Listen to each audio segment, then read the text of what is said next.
তার ঘটনাটা খুব অদ্ভুত। তার ঘটনাতে তিনি কোনো একজনকে দেখতে পান বিশেষ বিশেষ মুহূর্তে, যে মুহূর্তগুলো ধরতে পারি যে পানির সাথে রিলেশন রয়েছে। এটুকু বললেই মনে হয় পরের ঘটনাটা আপনারা শুনতে চাইবেন। যে ঠিক মনে করেন যে গোসলের আগ মুহূর্তে বা কোনো একটা জায়গায় আপনি হয়তো গোসল করতে নামছেন বা গোসল করবেন, ঠিক এই মুহূর্তে বিশেষ কোনো একজনের সাথে, অদ্ভুত এক ক্রিয়েচারের সাথে দেখা হয়ে যায় তার, এবং কখনো তাকে মনে হয় যে সে ভয়াবহ পজিটিভ, কখনো মনে হয় নেগেটিভ। এবং আপনার যদি আমার মনে হয় যে ঘটনা শোনার পরে আপনারও হয়তো মনে হতে পারে গোসলের আগ মুহূর্তে একবার হলেও যে আচ্ছা আমার আশেপাশে কেউ আছে কিনা, বা আসলে আমাকে কেউ লক্ষ্য করছে কিনা এই মুহূর্তে। যাই হোক, আমরা চলে যাচ্ছি ঘটনায়। আমি শুরুতে জানতে চাইবো আপনার নাম এবং আপনি কোথা থেকে এসেছেন। আসসালামু আলাইকুম রাসেল ভাই, আমার নাম ফারাবি। আমি বাইরে থাকি, এখানে থাকি সবুজবাগ, বাসাবো থেকে আমি এসেছি। ওকে, আপনি থাকেন মালয়েশিয়ায় এবং আপনি পড়াশোনা করছেন কিসে? আমি হাদিসের উপর পিএইচডি পড়তেছি কুয়ালালামপুর শ্রীপাতালিং একটা বিগ ইনস্টিটিউট। এবং আপনি বললেন যে আপনার সাথে অদ্ভুত অদ্ভুত সব ঘটনা ঘটে এবং আপনি অনেক কিছুই জানেন, এবং আপনি একটা কথা বলছিলেন যে মানুষ নানান সময় বিপদে পড়ে এবং সেই বিপদগুলো সলভ করতে গিয়ে কেউ যদি ভুলভাল কিছু করে ফেলে তাহলে সমস্যাটা আরো বেশি বেড়ে যায়, তাই না? মানে যে সলভ করতে গেছে তারই সমস্যাটা আরো বেশি হয়। তো আপনি বলছিলেন যে আপনি এই পর্যন্ত কারো কোনো কিছু সলভ করেননি, কিন্তু আপনি জানেন, এবং আপনার যে ইনস্টিটিউশন, সেই ইনস্টিটিউশনে যারা আছেন তারাও আপনাকে অনেক বিশ্বাস করেন যে হ্যাঁ ও আছে তাহলে কোনো সমস্যা হবে না, এরকম ধরনের একটা ব্যাপার আছে। অলরাইট, সো আমরা চলে যাব আপনার প্রথম ঘটনায়। ঘটনাটা কিভাবে ঘটেছিল? সেই যে ছোট মানে ক্রিয়েচারটাকে আপনি দেখছিলেন, প্রথম কিভাবে দেখলেন আপনি তাকে একটু বলবেন প্লিজ। সকল লিসেনার্সকে রমজানের শুভেচ্ছা জানিয়ে আমি আমার ঘটনা শুরু করতেছি। আসলে রাসেল ভাই, যখন আমার ফার্স্ট এই জিনিসটা হয় আমার সাথে, তখন আমি বাংলাদেশের যে কোনো একটা ইনস্টিটিউটে পড়াশোনা করি, আমি জায়গার নাম বলতেছি না। তো সেখানে একটা লাইব্রেরি আছে আমাদের 2 তলায়। তো এই লাইব্রেরিতে যে যিনি থাকেন, যিনি দায়িত্বে থাকেন, তিনি ছুটিতে গেলে 2জন স্টুডেন্টকে এটা দেখার জন্য রেখে যায়। তো স্বাভাবিকভাবে তিনি ছুটিতে গেলেন। যাওয়ার পর যে অল টাইম থাকে তাকে বলছেন যে তুমি আরেকজনকে নিয়ে থাকো। তো তিনি অনেক ছাত্রের নাম বললেন যে তাকে নিয়ে থাকতে পারি কিনা। সে অবশেষে বলছে যে ওকে ফারাবিকে নিয়ে থাকতে চাই। তো যে বলছেন যে ওকে ঠিক আছে, ফাইন, ওকে নিয়ে থাকতে পারো। তো এরপরে যে ঘটনা ঘটে হুজুর তো চলে যান। তো আমরা থাকি ওই লাইব্রেরির মধ্যে। লাইব্রেরির স্ট্রাকচারটা একটু দেওয়া ভালো, যে ভিতরে অনেকগুলি আলমারিগুলি এমন ভাবে সাজানো যে 2টা রুম হয়ে গেছে ভিতরে, এমন স্ট্রাকচারে সাজানো। একটা বড় রুম আর একটা ছোট রুম। তো ভিতরের রুমে যিনি তার দায়িত্বে থাকতেন তিনি পড়াশোনা ওখানে করতেন, আর যিনি বড় রুমে থাকতেন, বড় রুমে ওনার খাট ওখানে আছে। তো ঘটনা ঘটে সেদিন আমি 2-3 আমরা ছিলাম, কোনো কিছুই ঘটে নাই। তো 3rd দিন নিয়ম হলো যে রাত 11টার সময় আমরা গেট বন্ধ করে দিই, সবাইকে বের করে। তো আমরা স্বাভাবিকভাবেই দরজা আটকাই দিই, সবাইকে বের করে 11টার সময় আমি নিজে সবাইকে বের করি এবং নিজে গেটটা আটকাই। এরপর আমরা ভিতরে খানা দানা খাই, এরপর আমরা শুয়ে পড়ি আর কি। তো আমার একটু লেখালেখির অভ্যাস আছে, আমি ডায়েরি লিখি। তো ওই দিন রাত্রে আমার সাথে যিনি ছিলেন তিনি ঘুমাইতেছিলেন, আর আমি ওই খাটের উপর ডায়েরি রেখে আমি লিখতেছিলাম। তো ঘটনাটা তখনই ঘটে রাসেল ভাই, যে বাম পাশের ছোট রুম থেকে একটা বাতাস আসে। বাতাস বেশ ভালো, ঠান্ডা হয়ে যায় রুম। তো আমি কিছু মনে করি না, বাতাস আসতেই পারে, তা আমি লিখতেই থাকি। তারপরে যেটা ঘটে সেটাই আসলে মানে আমাকে নাড়া দেয়, আমি ফ্রিজ হয়ে যাই। সেটা হইল যে আলমারির যে সমস্ত যে কাচের যে দরজাগুলি থাকে আর কি আলমারি খোলার জন্য, সেগুলি আস্তে আস্তে খুলতে থাকে, কিটকিট কিটকিট কিটকিট কিটকিট করে আস্তে খুলতে থাকে। তো রাতটা এতই নিস্তব্ধ ছিল যে আমি ঘড়ির কাঁটার টিক টিক শব্দ শুনতে পাইতেছি। তো সেখানে এত বড় একটা সাউন্ড তো অনেক স্পষ্ট, টিক টিক টিক টিক করে খুলে যায়। এরপরে আমি সেকেন্ড যে আওয়াজটা শুনি সেটা হচ্ছে বই নামানোর আওয়াজ, যে কেউ বুকগুলি নামাইতেছেন, এরকম আওয়াজ হইতেছে আর কি। থার্ড যে আওয়াজটা শুনি সেটা হচ্ছে পিসটা উল্টানের আওয়াজ, লাইক কেউ পিসটা উল্টাইতেছে। আওয়াজগুলি এতই স্পষ্ট ছিল যে ঘড়ির আওয়াজ তো অনেক কাছে মনে হইতেছে, আর এই আওয়াজগুলি পাশের রুম থেকে হইতেছে, একেবারে স্পষ্ট ছিল। আমি পুরো ফ্রিজ, আমার আর লেখা আসতেছে না, আমি জাস্ট চুপ করে আমি যা জানি আমি পড়তেছিলাম। আশ্চর্যের বিষয় হইল যে আমি সবাইকে আমি নিজে বের করছি এবং গেট আমি নিজে আটকাইছি, এবং এই রুমে যদি কেউ থাকে তাহলে আমরা দুইজনই আছি, একজন শো আর একজন লিখতেছে। তো এই কাজগুলি কারা করতো? তা আমি আমার মিলে না, খাতা কলমে আমি কিছু মিলাতে পারি না, জাস্ট দেখে থাকি। এরপরে এরকম 5 মিনিট হয়, এরপরে এই বুক গুলি মানে এরকম লাগানোর আওয়াজ হয় আর কি। এরপরে সে এগুলি বুক সেলফে থাকতে থাকে একা একাই একে একে, মানে আমি যে দেখতেছি না, জাস্ট আপনি আওয়াজ just শুনতেছি আর আওয়াজ কি। শুনতে পাচ্ছেন। তো এরপরে আবার kit kit kit kit kit kit এরকম আওয়াজ হয়, জাস্ট আলমারিটা বন্ধ হয়ে যায়, একটু বোঝা গেছে। এরপরে একটা বাতাস আসছে, সেম। আমি তো চুপ, পুরাই স্তব্ধ, এখন শুধু ঘড়ির কাঁটাটাই আওয়াজ শোনা যেতেছে। এরপরে আমি কলমও রেখে দেই, খাতাও রেখে দেই, যে যে বস্তু রেখে আমি বের হয়ে তাড়াতাড়ি গেট খুলে আমি দৌড় দিয়া, আমি আমার 5 তলায় থাকতাম, আমি ওখানে চলে যাই। ফজরের সময় যে উঠছে, উঠে দেখে যে খাতা আছে কলম আছে, ফারাবি কই, তো আবার গেট খোলা, ও একটু ভয় পাইছে। তো ফজরের সময় তার সাথে মসজিদ দেখা, তো সে বলছে আরে ভাই আপনি কই গেছেন, আমি তো বলছি এই হচ্ছে, তাই আমি এসে করছি। তো এটা ছিল আসলে ভাই ফার্স্ট ঘটনা যে আমার সাথে কানেক্টেড হয়েছে। কানেক্টেড হলো। আচ্ছা, তারপরে? সেকেন্ড ঘটনা ঘটছে ঠিক 5 মাস পরে, ওই ইয়ারের লাস্ট আমাদের যে ফাইনাল পরীক্ষা। তো ফাইনাল পরীক্ষার সময় আমরা ওই সামনে মসজিদ আছে, আমাদের ক্যাম্পাসের সামনে একটা মসজিদ আছে, সেই মসজিদে ছাত্ররা ওভার টাইম করার জন্য রাত্রে পড়তে যায়। তো আমরাও পড়তে গেছি, স্বাভাবিক 1টা পর্যন্ত পড়ার পরে আমি ফিরে আসার আগে সবার সাথে একটু গল্প টল্প করি, মানে জাস্ট মাইন্ডটা ফ্রেশ করে, এতক্ষণ পড়ছি, ব্রেনটা টায়ার্ড হয়েছে, তো জাস্ট একটু পড়াশোনা মানে ওদের সাথে গল্প গুজব করি আর কি। তো ব্যাক করার সময় জাস্ট মাদ্রাস যে ওই ক্যাম্পাসটা আছে, ওই ক্যাম্পাস আর মসজিদের যে মাঝখানে অল্প একটু ফার, বেশি দূর না। তো আমি 2 তলায় উঠি, ওদের স্ট্রাকচার, বিল্ডিং এর স্ট্রাকচারটা একটু দেওয়া ভালো, যে ওটা 6 তলা বিল্ডিং, মাঝখান দিয়ে সিঁড়ি, আর 2 পাশে রুম। রুমের 2টা দরজা, একটা সিঁড়ির সাথে অ্যাটাচ, আরেকটা হচ্ছে বারান্দা শেষ করে লাস্টের দরজা। তো আমাদের হলো 5 তলার পূর্ব দিকে। তা আমি যখন 2 তলায় উঠি, ওঠার পরে এবার এমনি শুধু জাস্ট পশ্চিম দিকে ওই লাইব্রেরি যে দরজাটা সেটার দিকে আমি তাকাই, এমনি তাকাই বাম দিকে। তাকানোর পরে জাস্ট একটা অবয়ব দেখতে পাই, জাস্ট একটা পিচ্চি দাঁড়ায় আছে দক্ষিণ দিকে মুখ করে, একটা অবয়ব দেখতে পাই। লাইটগুলো অফ ছিল, এই কারণে জাস্ট অবয়বটা দেখতে পাই। অবয়বটা এরকম আছে ভাই, ফেসবুকের প্রোফাইল পিকচার না থাকলে যে একটা অবয়ব থাকে না, জাস্ট বোঝা যাইতেছে একজন আছে, কিন্তু কোনো চোখ টোক মুখ কিছু নাই, এরকম একটা অবয়ব আমি দেখি দূরে, যে ওদিকে মুখ করে আছে, তাকায় আছে। তো আমি একটু লাগে যে আমরা বড়, 1টা পর্যন্ত পড়তে পারি, তুই পিচ্ছি এখানে কি করিস, এরকম একটা মানে আমার কৌতূহল জাগে। তো আমি একটু সামনে আগানোর পর সে পিচ্ছি আমার দিকে মুভ করে, আমার দিকে একটু ঘুরে, এভাবে দক্ষিণ দিক থেকে সে পূর্ব দিকে হয়, আমার দিকে ঘুরে আর কি। এরপর আমি তার চোখ টোক কিছুই দেখা যাচ্ছে, একটা অবয়ব দেখতে পাইতেছি, যেটা এখন আমি চোখ বন্ধ করলে দেখতে পারি, মানে ওই রাতের ঘটনাটা এত স্পষ্ট আমার কাছে। তো সে ফার্স্ট আমার সাথে যে বিহেভটা করছে, সে আমার বলছে যে এই এদিকে আয় বলে আমার ডাক দিচ্ছে। তো আমি ভয় পাবো কি রাসেল ভাই, আমার মেজাজ খারাপ হয়ে গেছে, যে পিচ্ছি আমাকে তুই বলে ডাকিস, কে তুই? আমার মেজাজ খারাপ হয়ে গেছে। আমি আরো 3 স্টেপ সামনে আগাই দেখার জন্য, তুই কে আমারে তুই করে বলিস? আর এখানে তো কেউ আমারে তুই করে বলে না। তো জাস্ট আমি তার দেখার জন্য আমি ওর দিকে তাকাই। তো সে সেকেন্ড টাইম আমার ডাক দেয় যে এদিকে আয়। তো এখন রাসেল ভাই আমি আর মেজাজ খারাপ থাকে না, এখন আমি ভয় পেয়ে যাই। কারণ হইল তার ভয়েসটা ছিল যান্ত্রিক একটা ভয়েস, এদিকে আয়, মানে এরকম একটা, মানে জাস্ট উঁচু নিউজ হইতেছে, এবং কম্পিউটারে যেটা করলে যেটা হয় রিমিক্স টাইপের, এরকম একটা ভয়েস আমি শুনি। এখন তো আমি স্টান খাই যে এটা আমি কি শুনতেছি। আমার এই 25 ফিট সামনে সে। তো প্রথম ভয়েসটা ঠিক ছিল, কিন্তু সেকেন্ড টাইম জাস্ট একটু যান্ত্রিক হয়ে গেল, যেটা শুনে আমি একটু কিন্তু আলহামদুলিল্লাহ এইসবের সাথে আমার রিলেশন, মানে আমার যেহেতু মাদ্রাসার ছাত্র, এগুলি কোনো ব্যাপার না, এই জন্য আমি দাঁড়ায় থাকি, কিছুই হইতেছে না, ব্যাপার না এগুলি, জাস্ট আমি দাঁড়ায় আছি।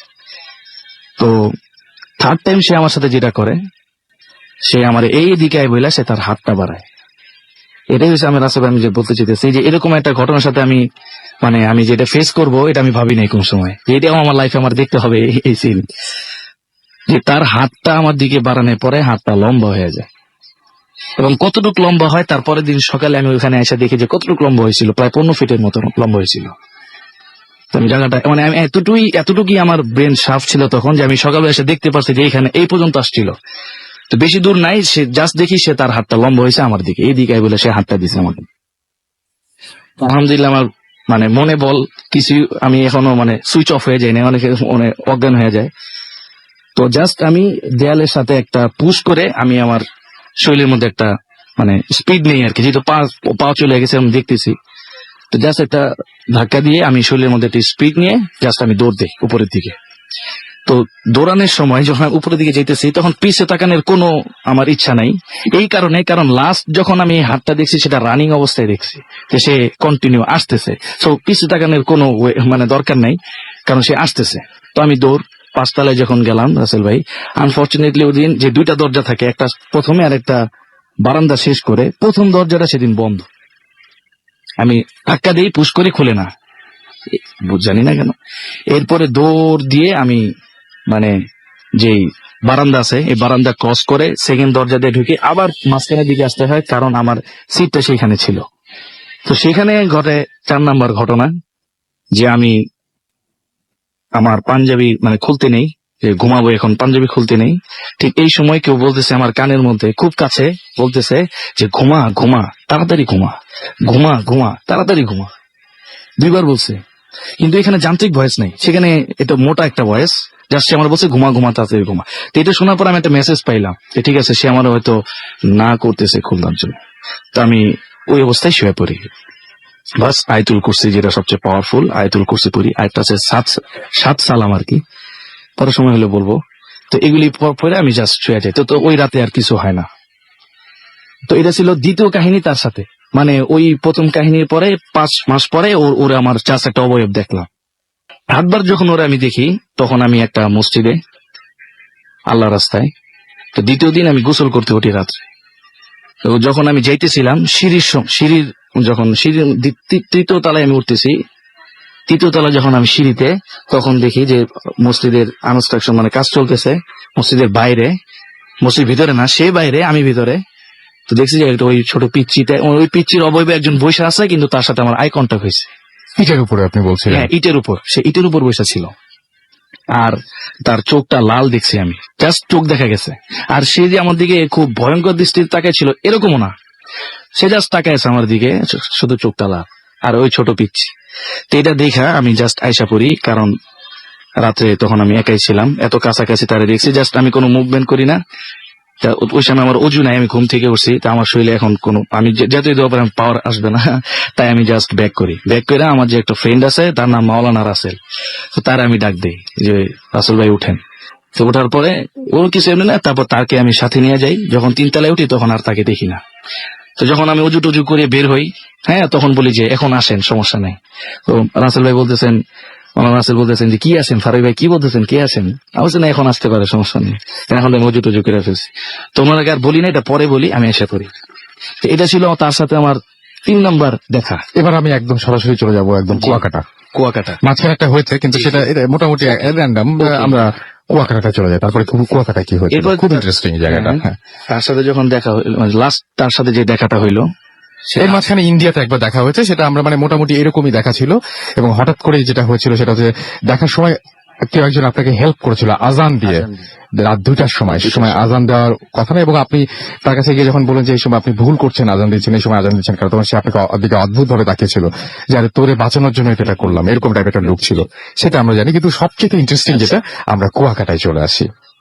কুয়াকাটায় আমরা, তো ঘটনা ঘটছে আগেই, কিন্তু এটা যেহেতু সবচেয়ে ইন্টারেস্টিং তাই পরে বলতেছি। তার সাথে আমার দেখা, তো আমরা কুয়াকাটায় যাই, আমি আর আমার আব্বু আর আব্বুর ফ্রেন্ড সার্কেল আর তাদের বাচ্চা কাচ্চা আন্টিরা।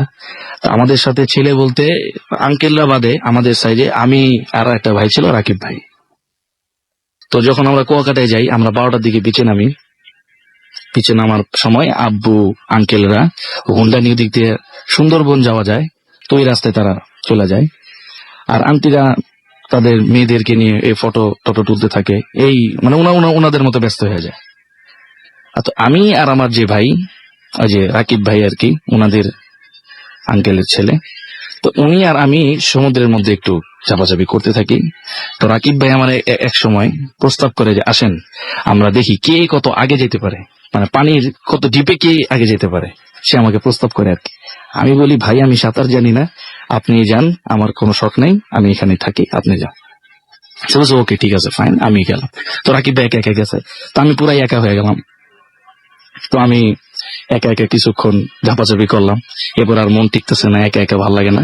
এরপরে আমি যা করলাম, একটা টায়ার নেই, ভাড়া টায়ার পাওয়া যায় এখানে, আর টায়ার নেই। টায়ার নেওয়ার পর আমি একটু সামনে যাই এবং বেশ ডুল খাইতে থাকি। এটাও কিছুক্ষণ করি, কিন্তু তারপরে একা থাকার কারণে আর ভালো লাগতেছে না, তাই আমি টায়ারের উপর উঠা বসি, মানে টায়ারের মাঝখানে বসা, দুই পা দুই দিকে দিয়ে, হাত দুই দিকে দিয়ে আমি জাস্ট উপর দিকে তাকে আসমানের একটা জাস্ট একটা ফিল নিতেছি। তখন অনেক ঝাপাঝাপি করছি, জাস্ট এখন রেস্ট নিতেছি আমি। উপরের দিকে তাকাই ছিলাম আমি, আর আমার দুই পা দুই হাত এরকম চারদিকে ছড়ায়, আমি জাস্ট একটা ফিলিং এ ছিলাম। তো এরকম 2-3 মিনিট কিছুক্ষণ সময় গেল। কিছুক্ষণের পরে যে আমি যখন অনেকক্ষণ হইল, আমি বাস আকাশ দেখতেছি, অনেক কিছু চিন্তা করতেছি। তো এখন আমি ভাবলাম যে ঠিক আছে এখন ফিরা যাই, কিন্তু অনেকক্ষণ হইলো, আমি এখন ফিরা যাই। তো যখন রাসেল ভাই আমি পিছর দিকে তাকাইলাম যে এখন ঠিক আছে চলে যাওয়া দরকার, আমি জাস্ট একটু আমার ঘাটটা পিছনের দিকে তাকাই, দেখি যে মানুষগুলো ছোট ছোট দেখা যেত। মানে আমি সমুদ্রের যে পার সেখান থেকে বেশ কিছু দূরে এসে পড়ছি ভাসতে ভাসতে, অনেক গভীরে। হ্যাঁ, কিন্তু সবার শুরুতে যারা দূর থেকে দেখা যাইতেছে যে অনেকগুলি লোক তাকায় আছে, মানে অনেক লোক ঝাপাঝাপি করতেছে, কিন্তু সবার আগে যারা তাদের চেহারাগুলি অল্প অল্প দেখা যাইতেছে, বুঝে যাইতেছে যে এরকম লোক আছে। তো এটা যখন আমি দেখি আমি পার থেকে এত দূরে এসে পড়ছি, তা আমার মনে কামড় দেয়। আমি সাঁতার পারি না, আর যদি টিউবটা আমি ছেড়ে দিই, টায়ারটা যদি আমি ছেড়ে দিই, আমি জানি না এখানে কতটুকু পানি আছে, আমি থাকতে পারবো কিনা, তো আমার মনের মধ্যে একটা কামড় দেয়, এখন কি হবে। আর আমিও তখন হয়তো ভাটা চলতেছিল, আমি জানি না, ওই টাইমটা 12টা-1টার দিকে এরকমই চলে। তো আমি যে হাত দিয়ে এরকম পিছনে আসবো সেটাও আমি পারতেছি না, যদি এটা মানে উল্টা হয়ে পড়ে যেত তো আমি শেষ। তো আমি মুভমেন্ট করতেছি না, জাস্ট ওটার উপর বসে আছি। তো আমার খেয়াল আছে যে আমি ওই সময় 3বার পিছনে তাকাই। একবার যে ফার্স্ট তাকায় দেখলাম যে সবাই এরকম ছোট ছোট, আমি দূর থেকে এসে বসছি, তখনই আমি দেখি যে একটা কাপল থাকে ওইখানে, হ্যাঁ, তারা একটা বিশেষ মোড়ে থাকে। তো আমার চিল্লি বা আমার এরকম হাত নাড়ানোর দেখে ওই মহিলাটা তাকায় আমার দিকে। তো ছেলে তাকে আবার বলে আরে এগুলি দেখার দরকার নাই, তুমি এদিকে আসো, বলে তারা আবার বিজি হয়ে যায়। সেটা দেখার পর আমার খুব কষ্ট লাগে। আসলে এখন যে যার মতো ব্যস্ত নিয়ে আছে, আমি বিপদে পড়ছেন, কি আমারে বাঁচাবে, আমি একাই আছি, বাস আমি আল্লাহর দিকে ঘুরছি আর কি। আল্লাহ আমার সাথে আছেন, আল্লাহ বাঁচাবেন, যেখানে যেভাবে পারে আল্লাহ পারে বাঁচাইতে। তো আমি তো হতাশ হয়ে আমি আবার সামনের দিকে ফিরলাম। আমার সামনে হচ্ছে শুধু পানি আর পানি, আর পিছনে আমি ঘুরে তাকাইতে পারতেছি না, কারণ যদি উল্টাই পেরে যায়। তো দ্বিতীয়বার যখন আমি তাকাই, তখন যে ভাইটা ছিল রাকিব ভাই, তার সাথে আমার আই কন্টাক্ট হয়। তার সাথে যখন আই কন্টাক্ট হয়, তখন আমি একটু আশা ফিরে পাই যে হ্যাঁ, মানে উনি তো আমাকে চিনেন, আলহামদুলিল্লাহ, এখন হয়তো সে একটু আগে আসবে বা কিছু একটা জানে। তো তিনি জানেন আমি সাঁতার জানি না, এত দূরে এই ভাইরা যদি সে আমার কাছে আসেন, আমাকে একটু বাঁচান, তো আমি একটু আশা ফিরে পাই। এরপরে আমি ওনাকে এরকম হাত নাড়া দিয়ে আমার সাথে আই কন্ট্যাক্ট করার জন্য চেষ্টা করি, এবং সে আমার দিকে তাকায়। তাকানোর পরে আমি তাকে বোঝানোর চেষ্টা করি যে ভাই আমি বিপদে পড়ছি, আমি এত দূরে এসে পড়ছি, তুমি আসো, এরকম হাত দিয়ে বলি যে এদিকে আসো, এদিকে আসো, এদিকে আসো, হাতের ইশারায় বুঝাই যে তুমি এদিকে আসো। তো উনি যেটা আমাকে বলেন, উনি দূর থেকে আমার ইশারায় যেটা বলেন যে আমি পারবো না, তুমি যাও, এরকম করে উনি হাতের ইশারা বলেন, নিজের দিকে তাকায় বলেন যে আমি পারবো না, তুমি যাও। কারণ হলো এটা, কারণ ওনার সাথে আমার শুরুতে চুক্তি ছিল দেখি কি আগে যেতে পারে। তো উনি যখন আমাকে দেখছেন আমি এত দূরে চলে গেছি, তো উনি ভাবছে যে ঠিক আছে, ওই চুক্তিতে তো তুমি ফার্স্ট হয়েছো, তুমি তো অনেক আগে চলে গেছো ভাই, তুমি গেছো, তুমি যাও, আমি আর আসতে পারবো না, উনি এটা ভাবতেছেন। কিন্তু ওটা আমি বোঝাতে পারি নাই যে আমি বিপদে পড়ছি। এটা পরবর্তীতে উনি বলছেন। তো এটা যখন আমি ওখান থেকে বুঝতে পারছি যে উনি এইটা ভাইবা বসে আছে যে ওই তো কার সবার আগে যাওয়ার কথা ছিল, আপনি তো চলে গেছেন, তো ঠিক আছে আপনি থাকেন ভাই, আমি যাব না, উনি এটা বুঝতেছে। এটা যখন আমি বুঝছি ওখানে বসে, বাস তখন তো আর কোনো আশা নাই, কারণ আমার আর কোনো লোকজন এখানে নাই, বাস উনি আমার চিনতেন, উনি এটা বুঝতেছেন। তো বাস এখানে আসার কেউ নাই, বাস আমি ওই যেভাবে বসা ছিলাম ওখানে বসে আমি জাস্ট, আমার এখনো খেয়াল আছে, আমি জাস্ট তওবা পড়ছি যে যা করছি, জাস্ট আমি এখন আল্লাহর দিকে চলে যেতেছি, সব তওবা কইরা আমি কালেমা পড়তেছিলাম যে আমার ফিরে আসার কোনো ওয়ে নাই, কোনো ইচ্ছাও নাই। এমন জায়গায় আমি জাস্ট ভাবতেছি আমি মারা যাব একটু পরে, এরপরে পেপারে আসবে যে একজন নিখোঁজ হয়েছে কুয়াকাটায়, শেষ। কিন্তু কে জানবে যে আমি এরকম বিপদে পড়ছি। বাস আমি জাস্ট ওইদিকে তাকায় আমি তওবা করতেছি এবং কালেমা পড়তেছিলাম। এরকম কিছুক্ষণ যায়, আমার আসারও কোনো ওয়ে নাই, কোনো কারণও নাই, এবং আমার ইচ্ছাও তখন শেষ। বাস আমি কাঁদতেছি। আর এমন সময় আমার মনের মধ্যে বলতেছে এই যে একবার পিছনে তাকা, একবার পিছনে তাকা। সে বলতেছে একবার পিছনে, আমার মনের মধ্যে বলতেছে একবার পিছনে তাকা। আমি বলতেছি যে না, কেন পিছনে তাকাবো আমি? না বাস আমি এখন দোয়া দূর পড়তেছি, কালেমা পড়তেছি, বাস শেষ।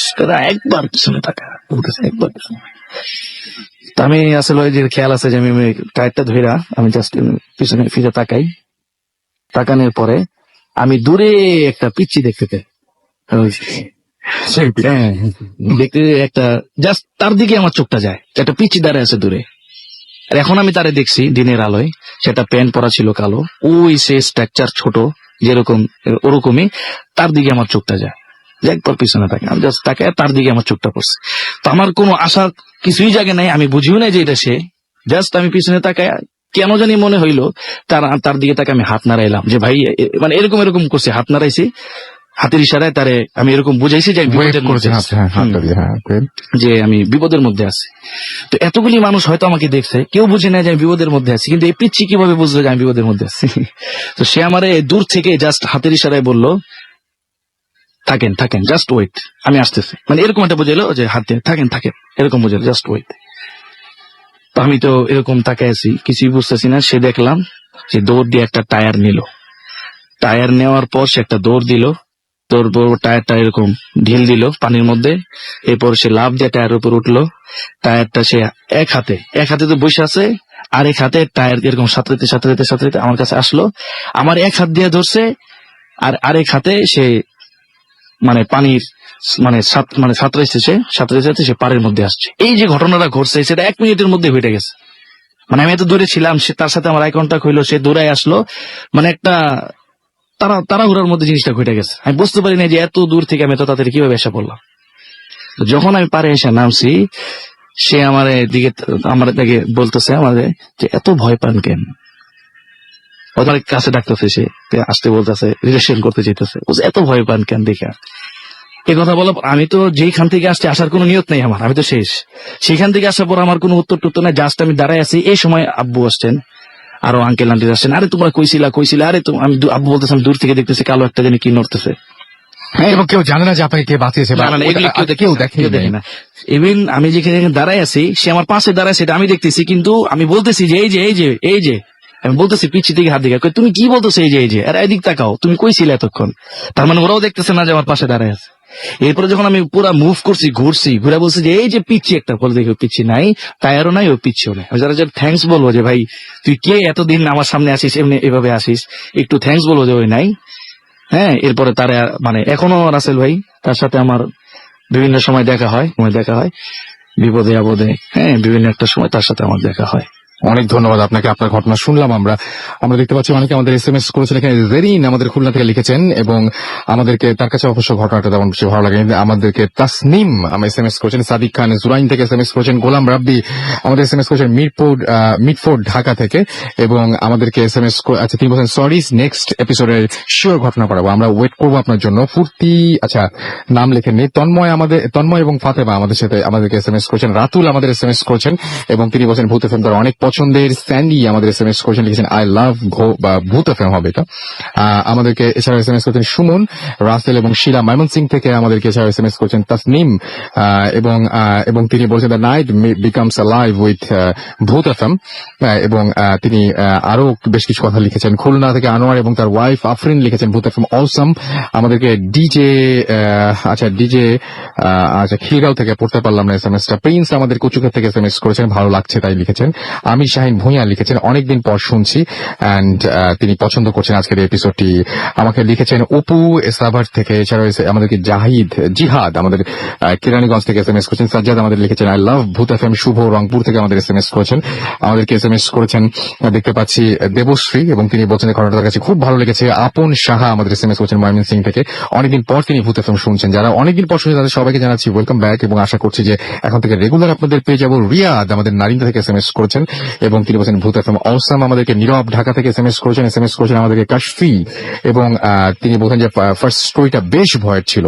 আমাদেরকে লামিয়া এসএমএস করেছেন, ফালাক আমাদের এসএমএস করেছেন কানিজ বরিশাল থেকে, লিখেছেন আই লাভ ভূত এফএম। আমাদেরকে এছাড়াও শিমুল রাজবাড়ী থেকে এসএমএস করেছেন আমাদেরকে আলভি, ফার্স্ট স্টোরিটা জোস। ফরহান মিরপুর থেকে এসএমএস করেছেন আমাদেরকে সিদ্দিক জুরাইন থেকে। আরো অনেকে এসএমএস করেছেন। আপনি যদি এসএমএস করতে চান তাহলে মোবাইলের মেসেজ অপশনে গিয়ে টাইপ করুন ফুর্তি, FORTI ফুর্তি, স্পেস দিয়ে লিখুন আপনার নাম, স্পেস দিয়ে আপনার মেসেজ পাঠিয়ে দেন 9840 নাম্বারে। ফেসবুকেও আমরা দেখতে পাচ্ছি অনেকেই কমেন্ট করছেন, এবং আমাদেরকে দেখতে পাচ্ছি এখানে কমেন্ট করেছেন আব্দুল ওয়াসি, জামিল, সঞ্জিদা আমাদের এসএমএস কমেন্ট করেছেন, NP সাব্বির আমাদের কমেন্ট করেছেন, এখানে কমেন্ট করেছেন নীলিমা রয় সহ আরো অনেকে দেখতে পাচ্ছি যে মাহাদি মুন্না, মাহফুজ মিলন, আহমেদ বাঁধন, আসলাম শেখ, MD ইসমাইল হোসাইন, প্রণব রয়। আমি সবগুলো পড়ছি না কারণ আপনারা ফেসবুকে গেলেই এগুলো সব দেখতে পারবেন। এবং আমাদেরকে দেখতে পাচ্ছি যে আমি পড়ি, এখানে কমেন্ট করেছেন আমাদেরকে অমিত হাসান সজল, সুমি আখতার, এছাড়াও আমাদেরকে নিঝুম রাত্রি, শরীফুল মিক্স, সোহান সহ আরো অনেকে এখানে কমেন্ট করেছেন। সেই কমেন্টগুলো আপনারা এখানে গেলেই দেখতে পাবেন। চলে যান www.facebook.com/radio4। একটা ছোট্ট ব্রেকে যাব এবং ব্রেকের পরে ফিরে আসবো আবারও নতুন আরেকজন অতিথি নিয়ে। সেই পর্যন্ত সবাই আমাদের সাথে থাকুন। স্টে টিউনড রেডিও ফুর্তি and don't stop the ফুর্তি। Bhoot FM. The night comes alive with Graminphone.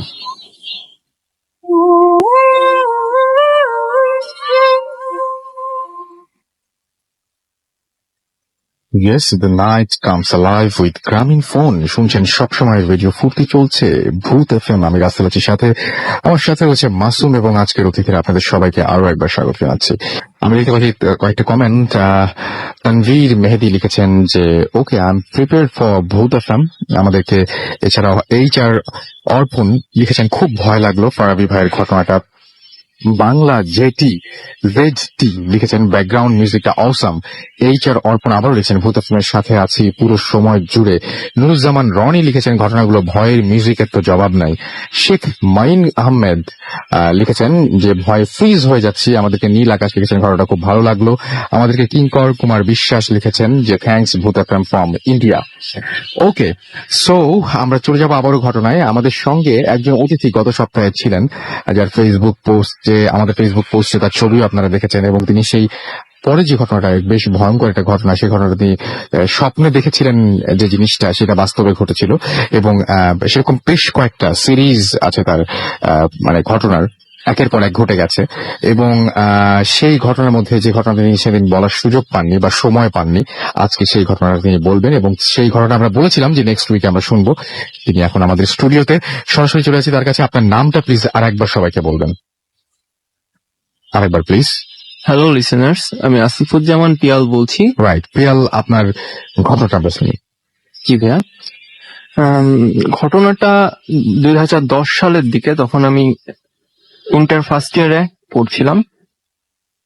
আমি মাঝে মধ্যেই মুভি বা কোনো জিনিসপত্র পড়লে বা বন্ধুদের সাথে আড্ডা মারতে, তাদের সাথে দেখা করতে যেতাম। তা এমন একটি দিনের ঘটনা, আমি রাতে ঘুমাচ্ছি, ঘুমের মধ্যে আমি মাঝরাতের দিকে একটি স্বপ্ন দেখি। স্বপ্নটা এমন ছিল যে আমার যে বিছানাটা, তার মাথার কাছে আসলে জানালাটা ছিল।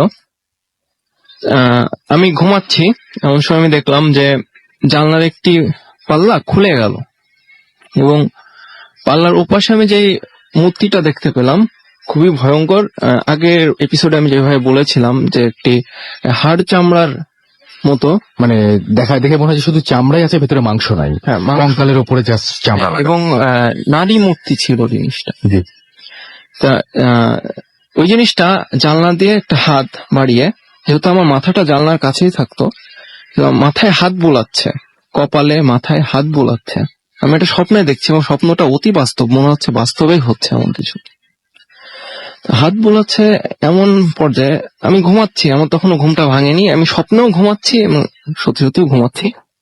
তখন যেটা হলো, স্বপ্নে আমি যেটা দেখলাম যে হাত বোলাতে বোলাতে একসময় তার হাতে যে বড় বড় নখ, সেই নখটা নিয়ে আমার কপালে আঁচড়াতে লাগলো, চাপ দিয়ে ধরে আঁচড়াতে লাগলো, এবং আমার কপালতে মানে রক্ত বের হচ্ছে, এবং আমি ব্যথা লাগছে। এমন সময় আমার ঘুমটা ভেঙে যায় ধরফর করে।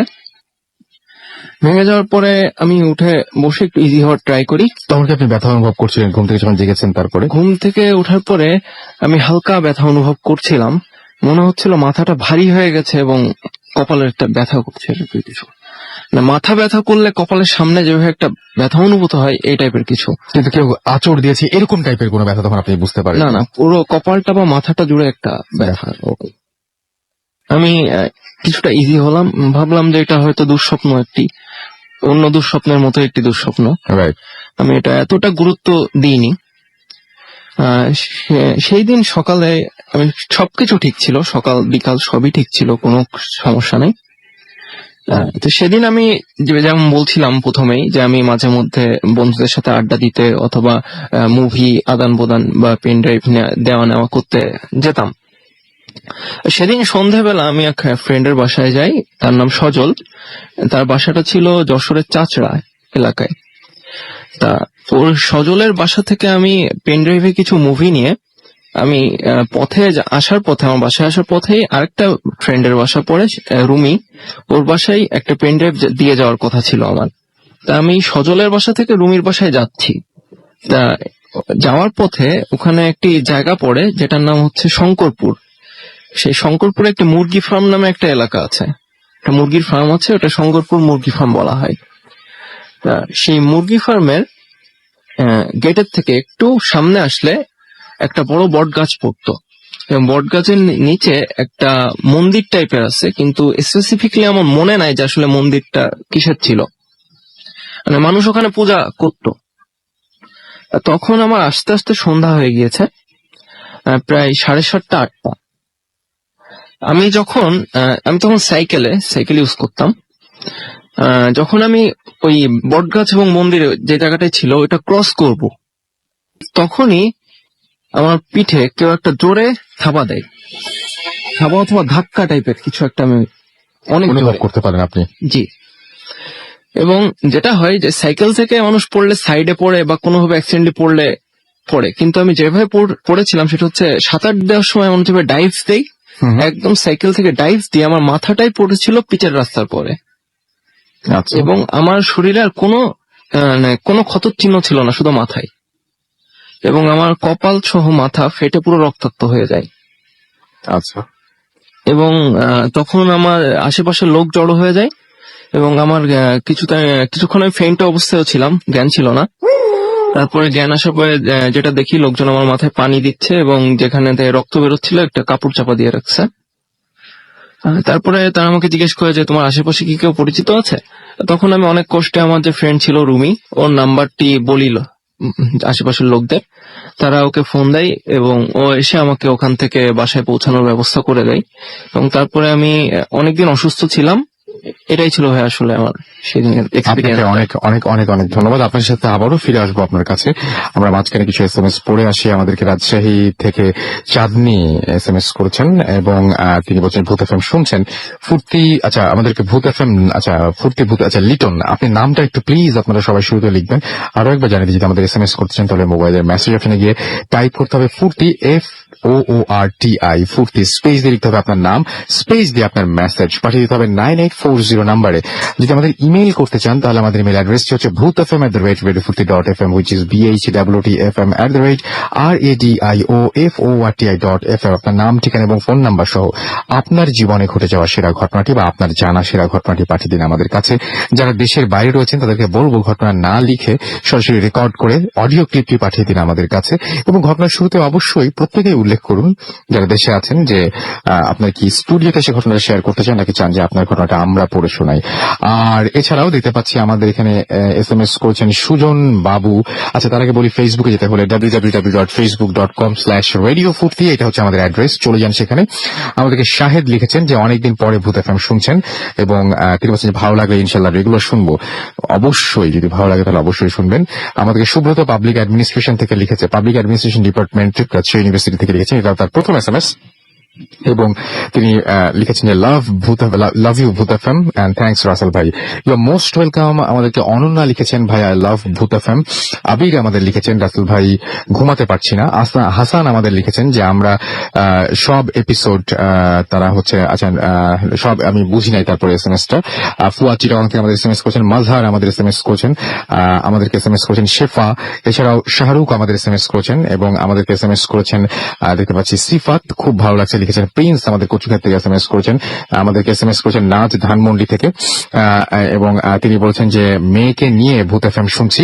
আমাদেরকে এছাড়াও কবির জিঞ্জিরা থেকে এসএমএস করেছেন এবং তিনি বলছেন ভালো লাগছে, ফুর্তি লাগছে।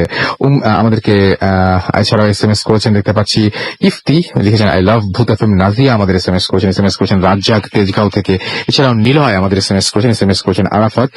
এছাড়া আমাদের এসএমএস করেছেন দেখতে পাচ্ছি বি কে সজল সহ আরো অনেকে। একটা অদ্ভুত ঘটনা শোনাই, আমি জানি না কতটা ভয় লাগবে, বাট ঘটনাটা বেশ অদ্ভুত। একটা অদ্ভুত বাড়ির খবর আপনাদেরকে দেই যে এরকম বাড়িও আছে এবং আপনারা যারা একটু আগে যে ঘটনা শুনলেন, আমার মনে হয় যে স্বপ্নে আর কিছু না, বাস্তবে ঘটার দরকার নাই। স্বপ্নে যদি আপনি দেখেন যে জানালা দিয়ে বাস্তবে মানে খুব একদম এতটা শক্তি যে বাস্তব মনে হয়, এরকম একটা ঘটনা ঘটেছে স্বপ্নে, যেটা দেখলেন যে আপনার জানালা দিয়ে কেউ একজন হাত বাড়িয়ে দিয়ে আপনার মাথায় হাত বুলিয়ে দিচ্ছে। আঁচড় দেওয়ার কোনো দরকার নাই, কিচ্ছু না, জাস্ট একজন বৃদ্ধ কেউ একজন মহিলা যার হাতটা কিনা কঙ্কালের মতো এবং হাতের উপর শুধু চামড়াই রয়েছে, সে আপনার মাথায় হাত বুলিয়ে দিচ্ছে। এইটুকু দেখাই যথেষ্ট। আজকে যদি এরকম কেউ কোনো স্বপ্ন দেখেন, আমার মনে হয় যে যথেষ্ট ভয় পাবেন। সো যিনি এখানে এসেছেন এবং যিনি ঘটনা বললেন তার কেমন লেগেছিল সেটা নিশ্চয়ই আপনি মানে আন্দাজ করতে পারেন। যাই হোক, আমাকে নাম বলতে নিষেধ করেছেন এমন একজন আমাদেরকে মুরাদপুর চট্টগ্রাম থেকে এসএমএস করেছেন। আমি এসএমএস না, ইমেল করেছেন। আমি সেই ঘটনাটা পড়ছি ঠিক যেভাবে লিখেছেন। আসসালামু আলাইকুম ভূত এফএম এর সকল সদস্য এবং শ্রোতাবৃন্দ। রাসেল ভাই কেমন আছেন জিজ্ঞাসা করব না, আমি জানি আপনি সবসময় ভালোর দলে। আমি ভূত এফএম এর একজন নতুন শ্রোতা। আমি 2013 সাল থেকে ভূত এফএম এর প্রতিটি এপিসোড ডাউনলোড করে শুনি। অনেক ঘটনা জেনেও ব্যস্ততার কারণে ভূত এফএম এ ঘটনা পাঠানো হয় না। রমজানে কিছু অবসর পেয়ে আমি ঘটনা ভূত এফএম এর শ্রোতাদের জন্য লিখে পাঠালাম। রাসেল ভাই, আপনাদের সাথে আজ যে ঘটনাটা শেয়ার করব তা বাহরাইনের একটি লোকাল ঘটনা। এই ঘটনাটি জানে না এমন লোকাল আরবিয়ান খুব কম। রাসেল ভাই, ঘটনাটি যতটুকু না ভয়ের কাছে অনেক বেশি অদ্ভুত। ঘটনাটি আমি 1996 সালে প্রথম আব্বুর মুখে শুনি। বলে রাখা ভালো, আমার জন্ম এই দেশে। 1990 সালে যখন ইরাক এবং কুয়েতের মধ্যে যুদ্ধ বাধে, তখন আমরা পুরো পরিবার দেশে ফিরে আসি। চাকরির সুবাদে 2009 সালে আমি আবার বাহরাইনে ফিরে যাই। ফিরে আসার প্রায় বছর খানেক পর আব্বুর মুখে শোনা ঘটনাটি সত্য যাচাই করতে আমি কিছুটা লোকাল আরবিয়ান ও আমার বসের সাথে ঘটনা শেয়ার করি। যাদের সাথে আমি ঘটনা শেয়ার করি তারা সবাই বলে ঘটনাটা সত্য। রাসেল ভাই, কথা না বাড়িয়ে আমি ঘটনায় চলে যাই। যতটুকু আমি জানতে পারি, ঘটনাটা আজ থেকে প্রায় 30-35 বছর আগের।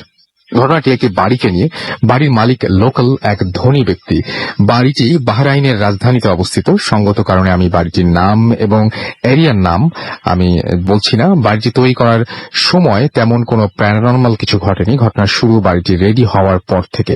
বাড়িটি রেডি হওয়ার পর কিছু ফ্যামিলি এই নতুন বাড়ির বিভিন্ন ফ্লোর এবং বিভিন্ন ইউনিটে শিফট হয়। কিছু ব্যাচেলর এই বাড়িতে শিফট হয়। বাড়িতে 7টি ফ্লোর, প্রতিটি ফ্লোরে 4টি করে ইউনিট। ঘটনাগুলো ছিল অনেকটা এরকম। রাতের বেলায় যখন বাড়িতে বসবাসকারী সকল সদস্যরা ঘুমিয়ে পড়তো, তখনই ঘুমন্ত ব্যক্তিদের রুম বা বিছানা থেকে বা ফ্লোর ইউনিট পরিবর্তন করে দেওয়া হতো। ধরেন রাতে কেউ একজন সেকেন্ড ফ্লোরে এই ইউনিটে ঘুমিয়েছিল, কিন্তু মধ্যরাতে বা সকালে সে নিজেকে আবিষ্কার করে অন্য এক ফ্লোরে এবং অন্য এক রুমে, অন্য এক ইউনিটে বা অন্য এক বিছানায়। এভাবে সেকেন্ড ফ্লোর থেকে থার্ড ফ্লোরে, ফিফথ ফ্লোর থেকে ফোর্থ ফ্লোরে, সেকেন্ড ফ্লোর থেকে ফোর্থ ফ্লোরে, এভাবে এ ইউনিট থেকে বি ইউনিট, সি ইউনিট থেকে ডি ইউনিট, এভাবে কখনো রুম, কখনো বিছানা, কখনো ফ্লোর, কখনো ইউনিট, এভাবে পরিবর্তিত হতে থাকে। এমনকি অনেকে মধ্যরাতে নিজেকে বাড়ির বাইরে আবিষ্কার করে। কিভাবে করা হতো তা কেউ বুঝতো না বা কোনো কারণ খুঁজে পেত না। এখানে অদ্ভুত ব্যাপার হলো, প্রতিটি রুম এবং ফ্ল্যাটের দরজা কিন্তু ভেতরের দিক থেকে বন্ধ থাকতো। এসব প্যারানর্মাল ঘটনা ঘটার পর থেকে বাড়িটি বাহরাইনে মোস্ট হন্টেড বাড়ি বা ভুতুরে বাড়ি নামে পরিচিতি লাভ করে। স্টিল বাড়িটিকে সবাই এই নামেই চেনে। এসব প্যারানর্মাল ঘটনার পর থেকে বাড়ির মালিক খুব বেশি চিন্তিত হয়ে পড়েন, কেননা বাড়িটি এত বেশি হন্টেড হয়ে গিয়েছিল যে কোনো ফ্যামিলি বা ব্যাচেলর ওখানে থাকতে বা ভাড়া নিতে সাহস পেত না। ঘটনার পর মালিক দেশের স্বনামধন্য মসজিদের ইমামদের নিয়ে আসেন, কিন্তু কোনো ইমাম সমাধান দিতে না পারায় ঘটনা চলতে থাকে এবং কিছুদিনের মধ্যে বাড়িটি জনমানবহীন হয়ে পড়ে। পড়ে। এর মধ্যে বাড়ির মালিক বিভিন্ন দেশের স্বনামধন্য ইমামদের সাথে যোগাযোগ করতে থাকেন। অবশ্যই ইরাকের এক বড় ইমাম এই সমস্যার সমাধানের ধান দিতে পারবেন বলে জানান, কিন্তু কিভাবে উনি সমস্যার সমাধান করবেন তা কাউকে জানানো হয়নি। যোগাযোগ করার পর কিছুদিন পরে ওই ইমাম সাহেবকে বাহরাইনে নিয়ে আসা হয় এবং ইমাম সাহেব বাহরাইনে আসার কিছুদিন পর ওই বাড়িতে যান এবং ইমাম সাহেবের এলেমের মাধ্যমে জানান যে এই সমস্যার একটাই সমাধান, তা হলো বাড়িটি মুক্ত হস্তে দান করে দিতে হবে, কোনো প্রকার দাবি রাখা যাবে না। বাড়ির মালিক ইমামের শর্ত মেনে নেন এবং কারণ আর কোনো রাস্তা জানা ছিল না তার। পরবর্তীতে জানা যায় ওই জায়গাটি জিনদের বসবাসের স্থান ছিল। কিছুদিনের মধ্যে সমস্যার পরিমাণ কমতে থাকে, তবে একেবারে বন্ধ হয়ে যায়নি। এখনো মাঝে মাঝে এই সমস্যাগুলো চলতে থাকে এবং ওই হন্টেড বাড়িটি কয়েকবার দেখার সুযোগ হয়েছে আমার, তবে আমি বাড়িটির ভেতরে প্রবেশ করিনি। বাড়িটির গ্রাউন্ড ফ্লোর এখন একটি ছোট মার্কেট হয়েছে, বাকি ফ্লোরগুলোতে ব্যাচেলররা রুম শেয়ার করে থাকে। বাহিরের দিক থেকে দেখলে বাড়িটি যেমন হন্টেড ছিল তা বোঝা যায় না। দান করার পর থেকে মনে হয় বাড়িটি কোনো উন্নয়ন হয়নি এবং এই এটা ছিল আমার ঘটনা। ভালো লাগলে ভূত এফএম শ্রোতাদের সাথে শেয়ার করবেন। আমার আরো কিছু ঘটনা আছে যেগুলো অবসর পেলে লিখে পাঠাবো। এই ছিল ঘটনা, আশা করছি আপনাদের ভালো লেগেছে। আমি জানি না যে কতটুকু ভালো লেগেছে, বাট এই ঘটনাটা বেশ অদ্ভুত। এরকম একটা বাড়ি যদি আপনিও যদি কোনোদিন ফেস করে যে আপনার বাসায় রুম চেঞ্জ হয়ে যাচ্ছে, ঘটনা মানে দরজা বন্ধ, সবকিছুই বন্ধ, কিন্তু এক ফ্লোর থেকে আরেক ফ্লোরে চলে যাচ্ছেন, কোনো সময় বাসার বাড়ি চলে যাচ্ছেন এবং ফ্রিকোয়েন্টলি এটা হচ্ছে এবং সবার মধ্যে হচ্ছে, আপনার সব ফ্যামিলি মেম্বারের মধ্যে, বা একটা পুরো অ্যাপার্টমেন্ট যেখানে আপনি একটা ফ্ল্যাট নিয়েছেন সেখানে ওই বিল্ডিং এর সবার সাথে যদি একই ঘটনা ঘটে থাকে তাহলে ব্যাপারটা তো খুব অদ্ভুত, তাই না? যাই হোক, আমরা চলে যাব আবারও একটা ছোট্ট বিরতিতে এবং বিরতির পরে আবারও ফিরে আসবো নতুন অতিথিদের নিয়ে। সেই পর্যন্ত আমাদের সঙ্গেই থাকুন এবং আশা করছি যে আপনাদের পরবর্তী যে ঘটনাগুলো সেই ঘটনাগুলো আরো বেশি আপনাদের আনন্দ দিতে পারবে। এবং আরো একবার যাবার আগে ব্রেক নেবার আগে জানিয়ে যাই যে আমাদের SMS করতে হলে চলে যান মোবাইলের মেসেজ অপশনে, সেখানে গিয়ে টাইপ করুন ফুর্তি FORTI, ফুর্তি স্পেস দিয়ে লিখুন আপনার নাম, স্পেস দিয়ে আপনার মেসেজ পাঠিয়ে দিন 940 নম্বরে। ইমেল করতে চাইলে চলে যান bhutfm@radiofurti.fm, এই অ্যাড্রেসটিতে আপনি আপনাদের ইমেল গুলো পাঠিয়ে দিন। এবং যদি ফেসবুকে যেতে চান তাহলে চলে যান www.facebook.com/radiofurti। একটা ছোট বিরতি আছি। স্টে টিউনড রেডিও ফুর্তি এন্ড ডোন্ট স্টপ দ্য ফুর্তি। Bhoot FM. The night comes alive with Gramophone.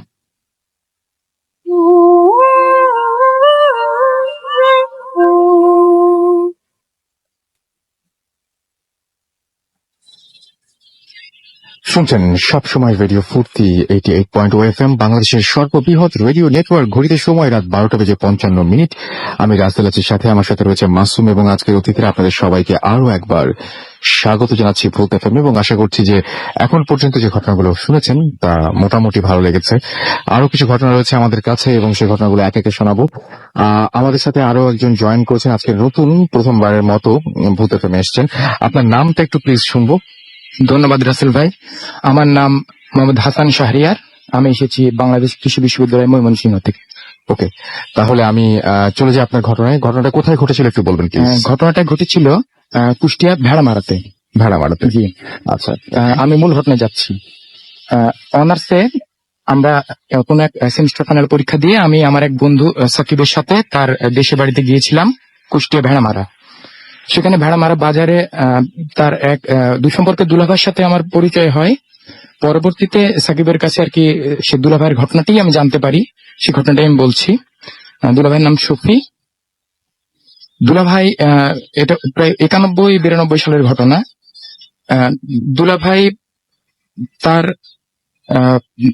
প্রায় স্বপ্ন দেখতেন যে তাকে কেউ স্বপ্নে বলছে যে তুমি আমাকে 2টা মাঝি দাও, আমার সোনার নৌকা আছে, তুমি আমাকে 2টা মাঝি দাও, বিনিময়ে আমি তোমার বাসাতে সোনা দেব।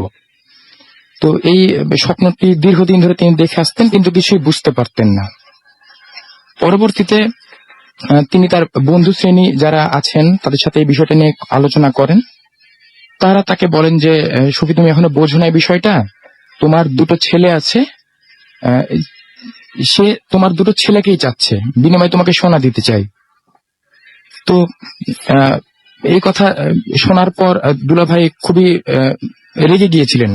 পরবর্তীতে তিনি যখন আবার সেই স্বপ্নটি দেখলেন তখন তিনি স্বপ্নের মধ্যেই সেই ব্যক্তিটিকে বকাবকি বা ধমক দেওয়া বা গালিগালাজ করতে শুরু করেছিলেন। এভাবে তার ঘুমটা ভেঙে যায়। এর কিছুদিন পরে তিনি তার নিজস্ব কাজে বাইরে যান। পরে হঠাৎ করে তার বাসা থেকে তাকে ডেকে আনানো হয়। তিনি যখন বাসায় আসেন দেখেন যে বাসার লোকজন সবাই ভিড় করেছে।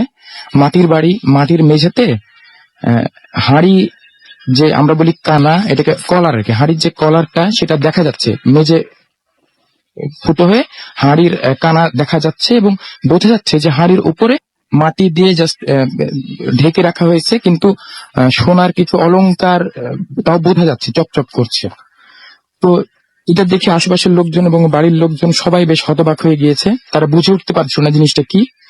তো অনেকক্ষণ যাবার পর দুলাভাই বলে উঠলেন, বেশ রেগেই বলে উঠলেন যে ঠিক আছে, দেখা যাক কি হয়, একটা শাবল নিয়ে এসো, হাঁড়িটা উঠাই। শাবল নিয়ে আসার পর শাবল দিয়ে যখন তিনি ধরতে গিয়েছেন তখন হাঁড়িটা নড়ে উঠেছে এবং একা একা নড়ে উঠেছে। জি, আচ্ছা। একা নড়ে উঠেছে এবং তিনি জাস্ট হাত দিয়ে যখন তিনি ওই গয়নাটা ধরতে গিয়েছেন এমন সময় হাঁড়িটা নিচের দিকে যাওয়া শুরু করছে। তো এই সময় তিনি তার হাতে সম্ভবত কোনো একটা হাড় বা এরকম কিছু একটা গয়না বেঁধে গিয়েছে বা আটকে গিয়েছে, ওটা তার হাতে থেকে গিয়েছে, বাকি হাঁড়িগুলো নিচে জাস্ট অটোমেটিক্যালি নিচেই চলে গিয়েছে, মাটি আবার ভরাট হয়ে গিয়েছে জায়গাটা। তো এটা দেখে আর কি সবাই বলল এবং তার যে বন্ধু ছিল হুজুর, তিনিও বললেন যে আসলে শফি হয়েছে কি, তুমি তো তোমার ছেলে দুটোকে দিতে রাজি ছিলে না, তো এই কারণে তোমাকে জাস্ট তারা দেখিয়েছে যে তোমাকে এই গয়নাটা বা এই সোনাটা তারা দিতে রাজি ছিল যদি তুমি তাকে মাঝি রূপী তুমি তোমার সেই ছেলেগুলোকে দিতে। তো যাই হোক, দুলাভাই পরবর্তীতে হয়তো সেই মানে সোনার যে অলংকারটা ব্যবহার করে ফেলেছিলেন। বেশ কিছুদিন পর দেখা গেল তার সন্তান যে দুটো ছিল তার মধ্যে ছোট ছেলেটা অসুস্থ হয়ে পড়লো। ডাক্তার দেখালেন, কোনোভাবেই ঠিক হলো না। পরবর্তীতে হুজুর আসলো, আসার পর কিছু দোয়া খয়রাত হলো, কিন্তু বাচ্চাটি আর বাঁচলো না, বাচ্চাটা মারা গিয়েছিল।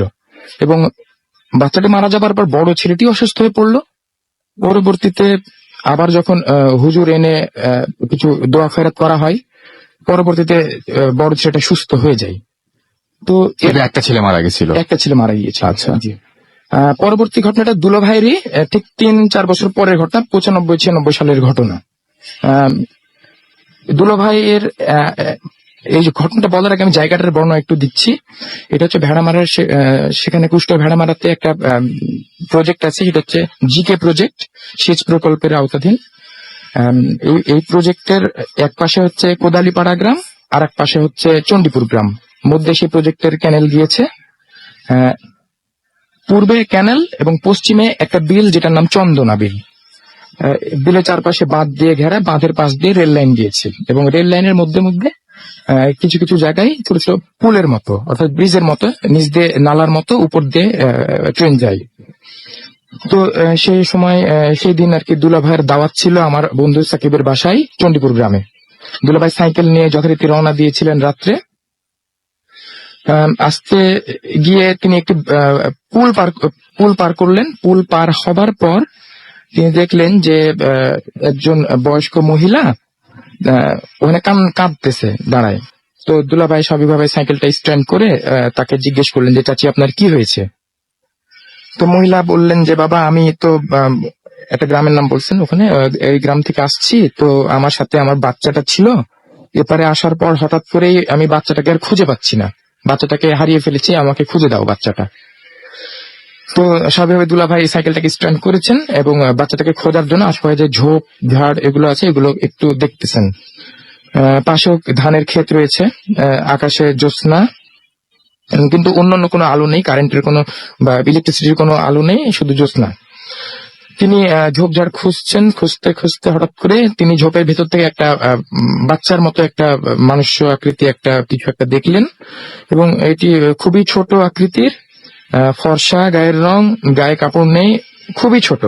মানে উনি জাস্ট ওই মহিলার কথা শুনে ঝোপের মধ্যে যখন কিছু একটা খুঁজতে গেলেন, মানে আশেপাশে খুঁজছেন যে বাচ্চাটা কোথায় গেছে, ঠিক সেই মুহূর্তে উনি দেখলেন যে ভেতরে ঝোপের ভেতরে পর আর কি যে ছোট একটা বাচ্চা, জি, এবং সেটা ফর্সা, গায়ে কোনো কাপড় নেই। জি, এবং স্বাভাবিক মানুষের বাচ্চার চেয়ে ছোট আকৃতির। আচ্ছা, আরো ছোট আকৃতি। আচ্ছা, এরপর তিনি খুব অবাক হলেন এবং ঘুরে বলতে যাচ্ছেন যে চাচিমা আপনার এটি কি আপনার বাচ্চা?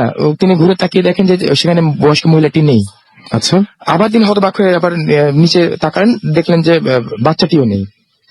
সবাই তিনি অদৃশ্য আবার হয়ে অবাক গেছে। হয়ে গেলেন, তিনি বুঝতে পারছিলেন না যে কি ঘটছে তার সাথে। হঠাৎ করে পাশে থেকে আবার মহিলা বলে উঠলো, বাবা পেয়েছো কি? তো তিনি আবার বলছেন যে আপনি কোথায় ছিলেন এতক্ষণ? তবে আমি তো পাশেই ছিলাম। তিনি এরপর আবার ঝোপ ঝাড় খুঁজতে শুরু করলেন। তারপর ধানের ক্ষেতের পাশে খুঁজতে খুঁজতে হঠাৎ করে দেখলেন যে সেখান থেকে 3-4টা এই একই আকৃতির বাচ্চা বের হয়ে এসছে। আচ্ছা, বের হয়ে আসার পর তারা লাফিয়ে আর কি দুলাভাইয়ের ঘাড়ে বা কোলের উপর উঠে যাচ্ছে। বাচ্চাগুলো। জি, দুলাভাই বেশ হতবাক হয়েছে এবং আতঙ্ক তাকে গ্রাস করেছে যে এসব কি হচ্ছে। তাকে বাচ্চাগুলো নিচে ফেলে দিয়েছে মাটিতে এবং এই সময় তিনি খেয়াল করছেন যে ওই বয়স্ক মহিলাটি মানে তাকে দেখছে আর হাসতেছে, বেশ অট্টহাসি দিয়ে হাসতেছে। তিনি অবাক হয়ে গিয়েছেন। এমন সময় দেখলেন যে বাচ্চাগুলো তাকে ফেলে দিয়ে জাস্ট কাদার মধ্যে নিয়ে যাচ্ছে, বিলের পাশে কাদার ভিতর তারা টেনে নিয়ে যাচ্ছে এবং তারা বেশ শক্তিশালী। তো এটা দেখার পর তিনি বাচ্চাগুলোকে শরীর থেকে তুলে ছুঁড়ে ফেলে দিচ্ছেন। আবার বাচ্চাগুলো লাফাতে লাফাতে এসে তার শরীরে লাফিয়ে পড়ছে।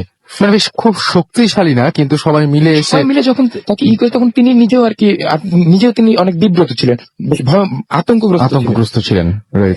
এমন সময় তিনি কোন রকমে বাচ্চাগুলোকে ফেলে দিয়েই ছুটে সাইকেলের কাছে চলে গিয়েছেন এবং সাইকেলটাকে স্ট্যান্ড করা থেকে স্বাভাবিক অবস্থায় নামিয়ে তিনি জোরে সাইকেলটা নিয়ে দৌড়িয়ে যাচ্ছেন যে উঠে চালাতে শুরু করবেন। ঠিক এমন সময় তিনি খেয়াল করছেন যে সাইকেল পিছন থেকে মনে হচ্ছে কেউ টেনে ধরছে এবং তাকে যেতে দিচ্ছে না, তাকে যেতে দেবে না, এরকম একটা সিচুয়েশন। তিনি তারপরে জোর করে নিয়ে যাচ্ছেন, সাইকেলে চড়েছেন, চালাচ্ছেন, পেছন থেকে বাধা পাচ্ছেন।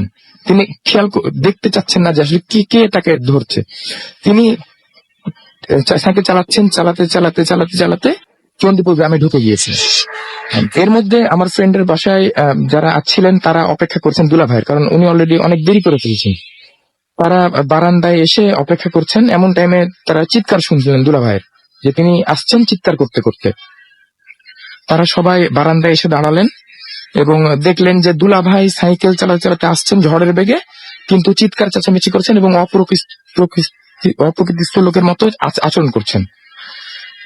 এভাবে তিনি সাইকেল চালাতে চালাতে যখন বাসার ভিতর ঢুকলেন, সবার সামনেই সাইকেলটা রেখে তিনি অজ্ঞান হয়ে পড়ে মাটিতে লুটে পড়লেন।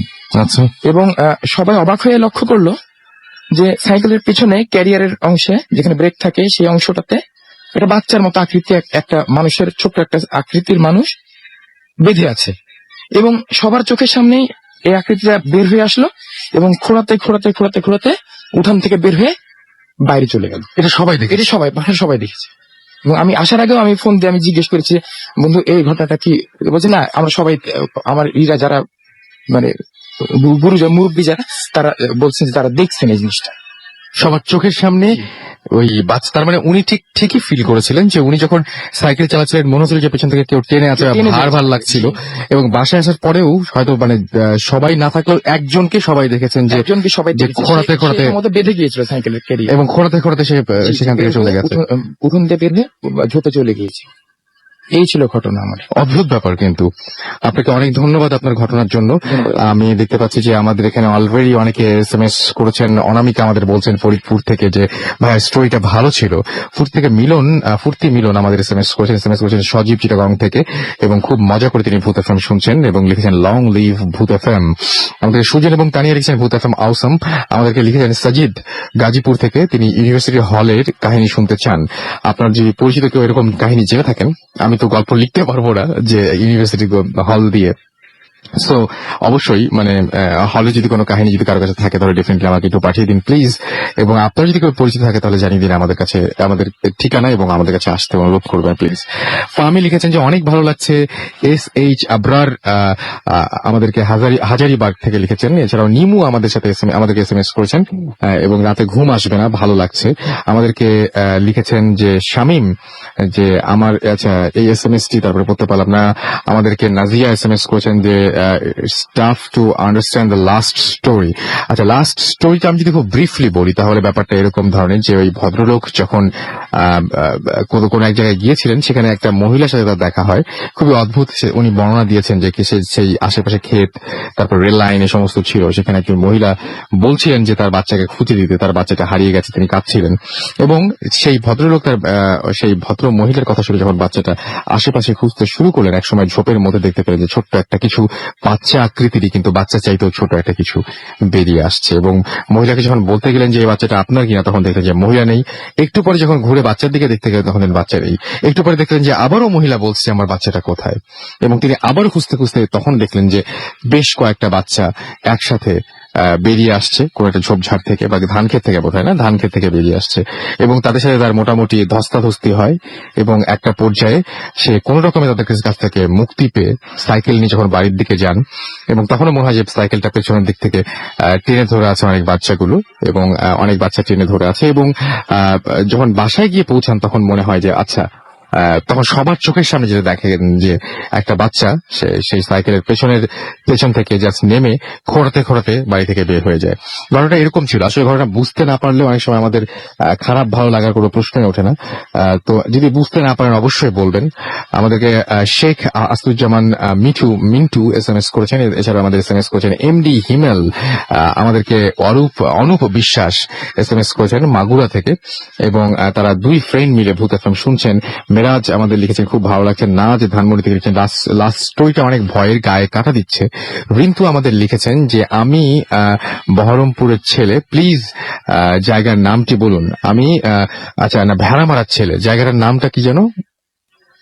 চণ্ডীপুর না, চণ্ডীপুর জায়গাটার নাম, চণ্ডীপুর। ওকে, জায়গার নাম চণ্ডীপুর।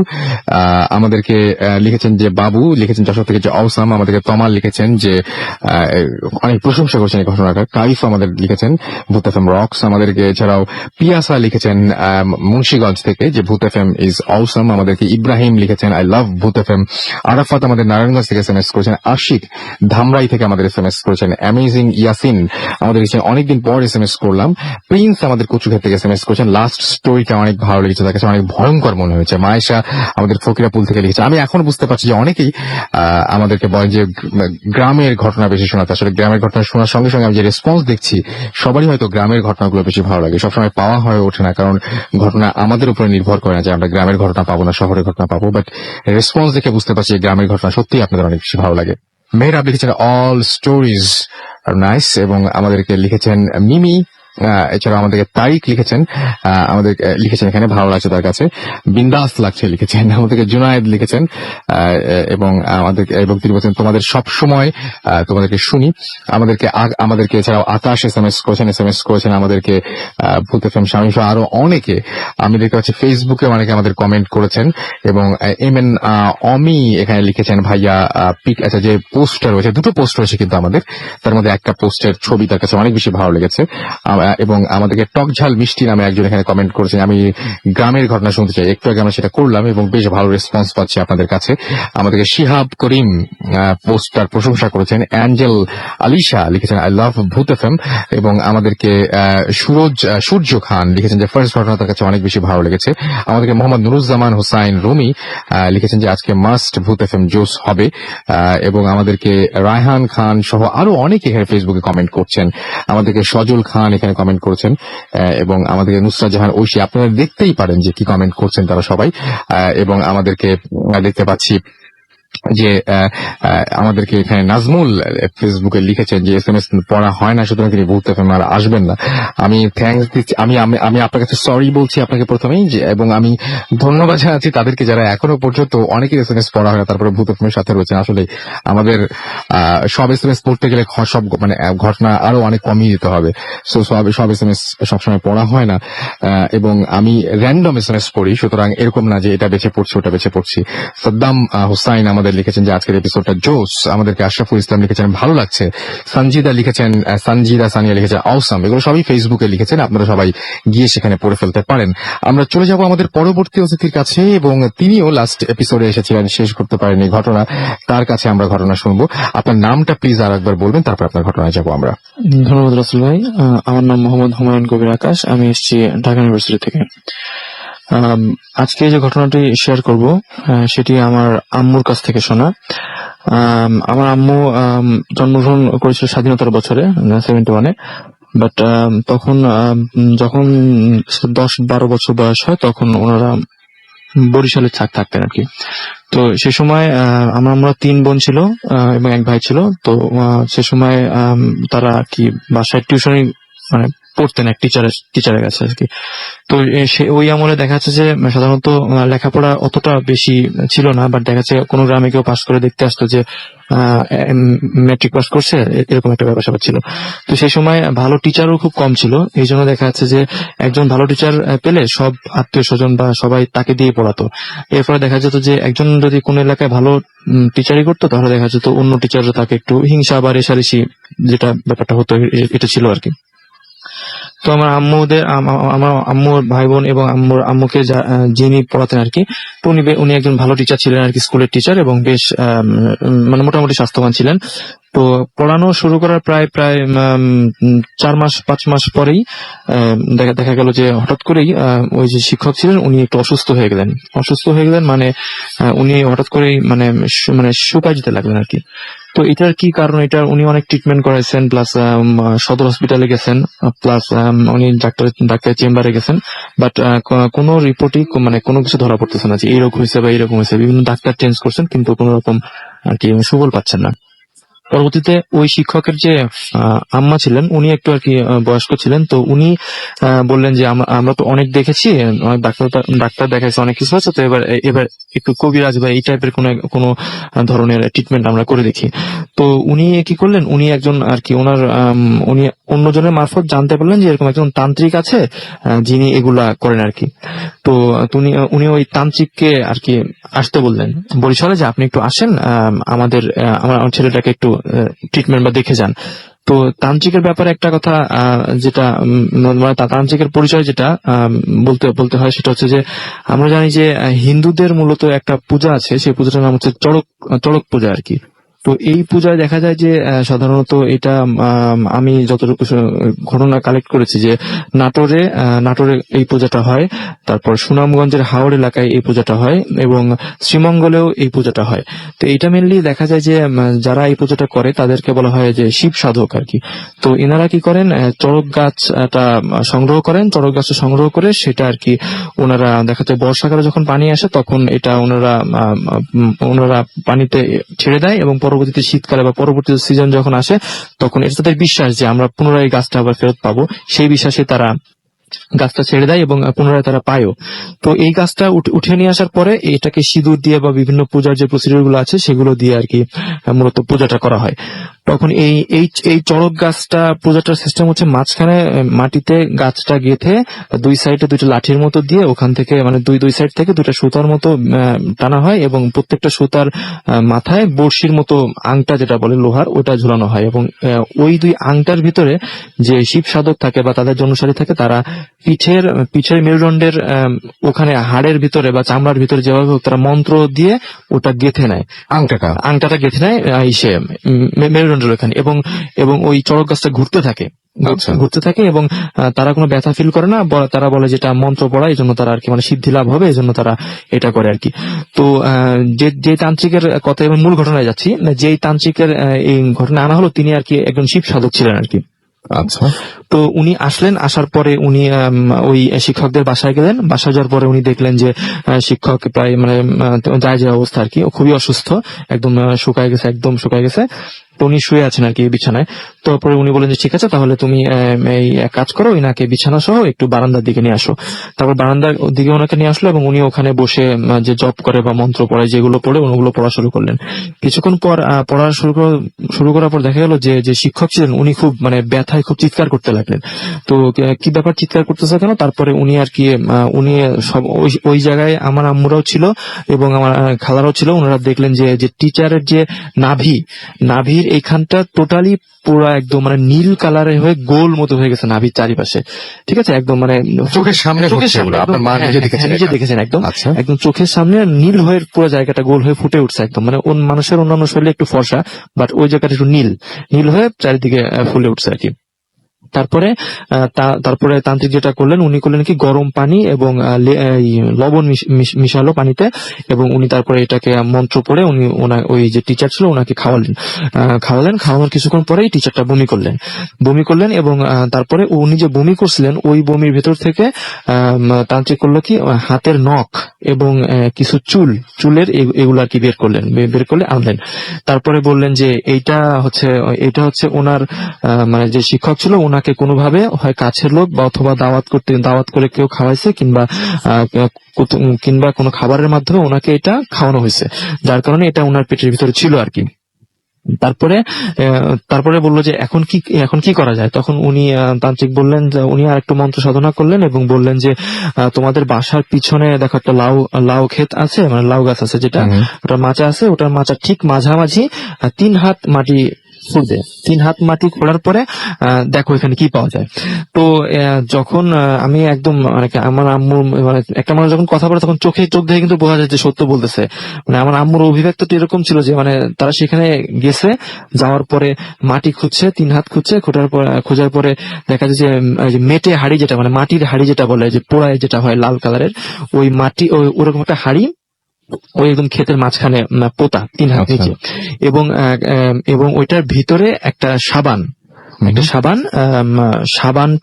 সাবানটার মাঝখানে 4 কোণা করে কাটা, এবং ওই 4 কোণার ভেতরে সাদা কাফনের কাপড় বা সাদা কাপড়, ওইটার ভিতরে একটা তাবিজ দেওয়া, এবং তাবিজের ভিতরেও একটা মানে কাগজের কিছু ছিল, এবং তার ভিতরে কিছু নকশা বের কিছু করা ছিল আর কি। তো এবং দেখা গেল যখন তোলা হলো তখন দেখা গেল যে কাপড়টা পেঁচানো ছিল যে তাবিজটায়, ওই কাপড়টা মানে ব্রাউন কালার হয়ে উপরের দিক থেকে আস্তে আস্তে পুড়তে একদম নিচ পর্যন্ত আসছে আর কি। তাবিজের নিচ পর্যন্ত মানে অল্প একটু জায়গা আর একটু সাদা আছে, এটুকু একটা অবজারভেশন করে দেখা গেল। তারপরে এটা নিয়ে আসা হলো তান্ত্রিকের কাছে যে ব্যাপারটা কি। তারপর উনি বললেন যে শিক্ষকটা ছিল ওনাকে আর কি বান মারা হয়েছে বা তাবিজ করা হয়েছিল। তো মূলত ওই যে সাদা জায়গাটুকু ছিল মানে ওই কাপড়টা মূলত ছিল ওনার জীবনে আর কি। তো যখন ওটা পুড়ে একদম মানে সবটুকু পুড়ে গেছে, আর উনি যখন পুড়তে শুরু করছে আস্তে আস্তে ওনার ক্ষতি হতে শুরু করছে, উনি চিকন হয়ে গেছে, স্বাস্থ্যহানি হয়েছে। যখন ওই একটু সাদা আছে মানে হচ্ছে আর উনি আর ওনার আয়ুর অল্প দিন আছে আর কি। তো তারপরে উনি বললেন যে এইখানে এই জিনিসটা পোতা হয়েছে এবং ওনাকে ওই চুল এবং নখ এগুলো খাওয়ানো হয়েছে।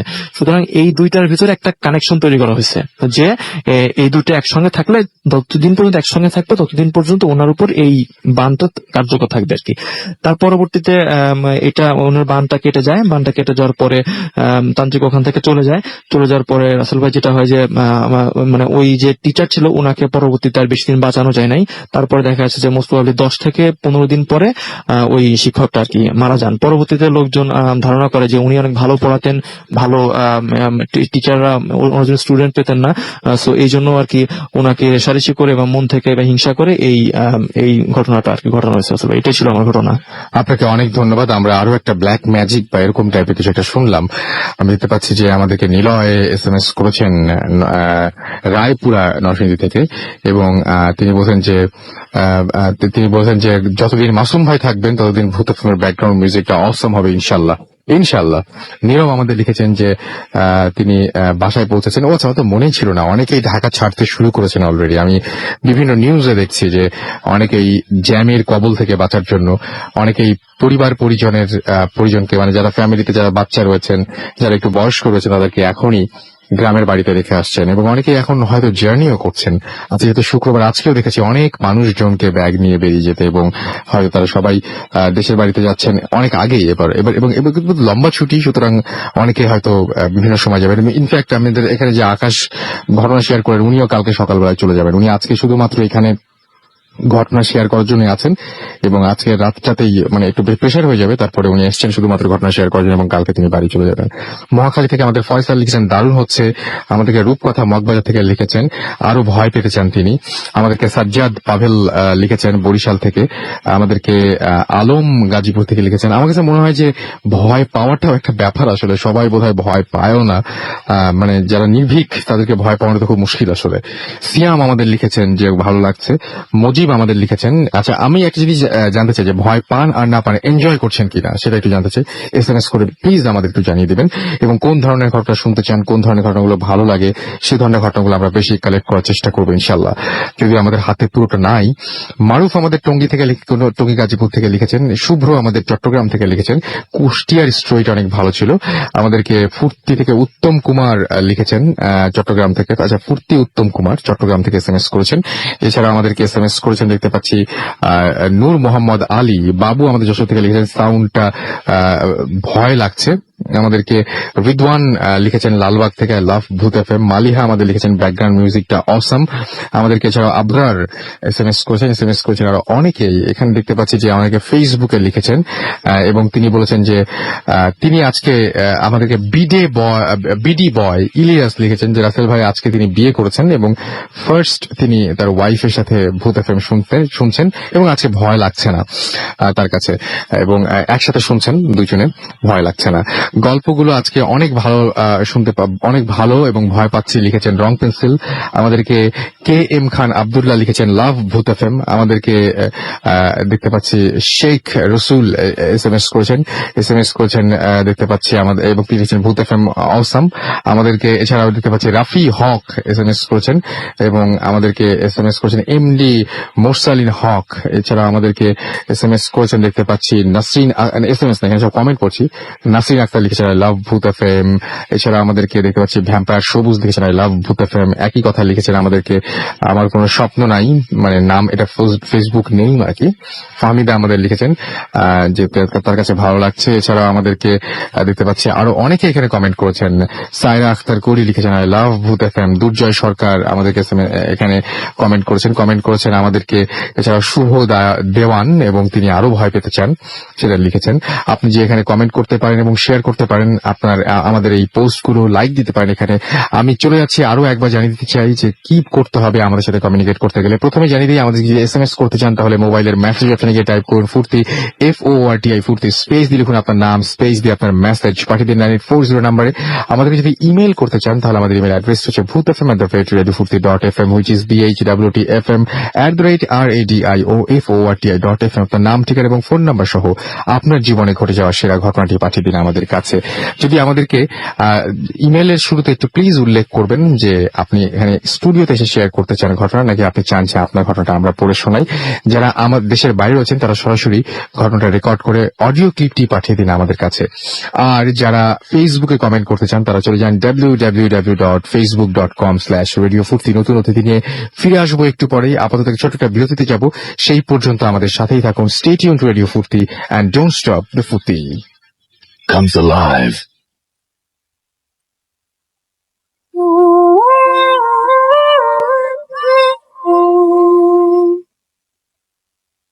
শুনছেন সবসময় রেডিও ফুর্তি, ঘড়িতে সময় রাত 1:29। আমি রাসেল আছি, সাথে আমার সাথে রয়েছে মাসুম এবং আজকের অতিথিরা। আমরা কোনো কথা বলবো না, সরাসরি চলে যাবো আবারও আমাদের অতিথির কাছে, এবং আপনার নামটা প্লিজ বলবেন এবং তারপরে SMS করবেন, SMS বলছি, ঘটনা শেয়ার করবেন। হ্যালো লিসেনার্স, আমি আসিফুজ্জামান পিয়াল বলছি। এখন আমি আপনাদের সাথে যে ঘটনাটা শেয়ার করব এটা আমার লাইফের ভয়াবহ একটি এক্সপিরিয়েন্স। তবে আমি যেটা মনে করি, এই ঘটনাটা আপনারা হয়তো আগেও শুনেছেন, যে বোবা জিনের যে ব্যাপারটা, যে রাতে হঠাৎ করে পুরো বডি প্যারালাইজড হয়ে যায়, মনে হয় কিছু একটা চেপে বসছে। তা আমি আপনাদেরকে যেভাবে শুরু করি। একদিন রাতে, এটা আমি তখন ক্লাস 5 কি 6 এ পড়ি, বা 7-8 হতে পারে, এটা আমি সঠিক খেয়াল পড়ছে না।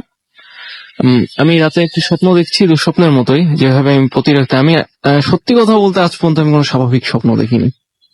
আপনি তো সব ঘটনায় স্বপ্ন নিয়ে এবং স্বপ্ন বাস্তব হয়ে যায়। হ্যাঁ, এবং আমি স্বাভাবিক স্বপ্ন দেখিনি, এটা আমার কাছে খুবই অদ্ভুত লাগে যে আমি আজকে পর্যন্ত, মানে এখন পর্যন্ত কোনো স্বাভাবিক স্বপ্ন আমি দেখিনি। এবং যেহেতু আমার সাথে এই স্বপ্নগুলো এইভাবে চলে আসছে, আমার কাছে ব্যাপারটা সাধারণ হয়ে গিয়েছে, অ্যাজ ইউজুয়াল। এই জন্য ব্যাপারটা আমার পরে এতটা ইফেক্ট এখন আর করে না। তা সেদিন স্বপ্নটা যেমন ছিল, আমি রাতে ঘুমের মধ্যে যে স্বপ্নটা দেখলাম, এটা অতি বাস্তব টাইপের ছিল না, স্বপ্নের মতোই দেখছিলাম।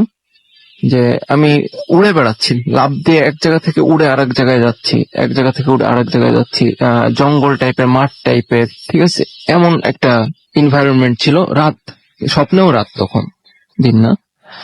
তা আমি একটা জঙ্গল মাঝখানে একটা ফাঁকা মাঠ, এমন একটা জায়গায় এসে লাফ দিয়ে পড়ছি, মানে আকাশ থেকে যখন আমি উঠছিলাম, ওই সময় আমি দেখি মাঠের এক সাইডেই একটা কি বলবো, বামন টাইপের, ছোট পিচ্চি না, বামন টাইপের ছোট সাইজের একটা কালো মূর্তি, যার চোখটা ছিল লাল। তা যেটা হচ্ছে যে সে আমার দিকে দৌড়ে আগায় আসছে।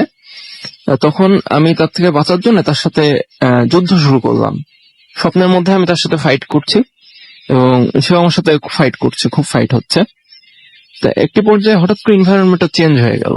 আমি হঠাৎ আবিষ্কার করলাম যে আমি ফাইট করতে করতে আমরা একটা ভাঙা পুরনো কারখানা যেমন থাকে জং ধরা, এমন একটা কারখানার মধ্যে আমি ওই জিনিসটার সাথে মারামারি করছি। করতে করতে এক সময় আমি উইক হয়ে পড়ি এবং সেই জিনিসটা আমার বুকের পরে বসে আমার গলাটা চেপে ধরে এবং আমি তার থেকে স্বপ্নের মধ্যে ছাড়া পাওয়ার জন্য খুব আকুতি মিনতি এবং দোয়া দরুদ পড়ছি। এমন সময় হঠাৎ আমার চোখ খুলে যায়।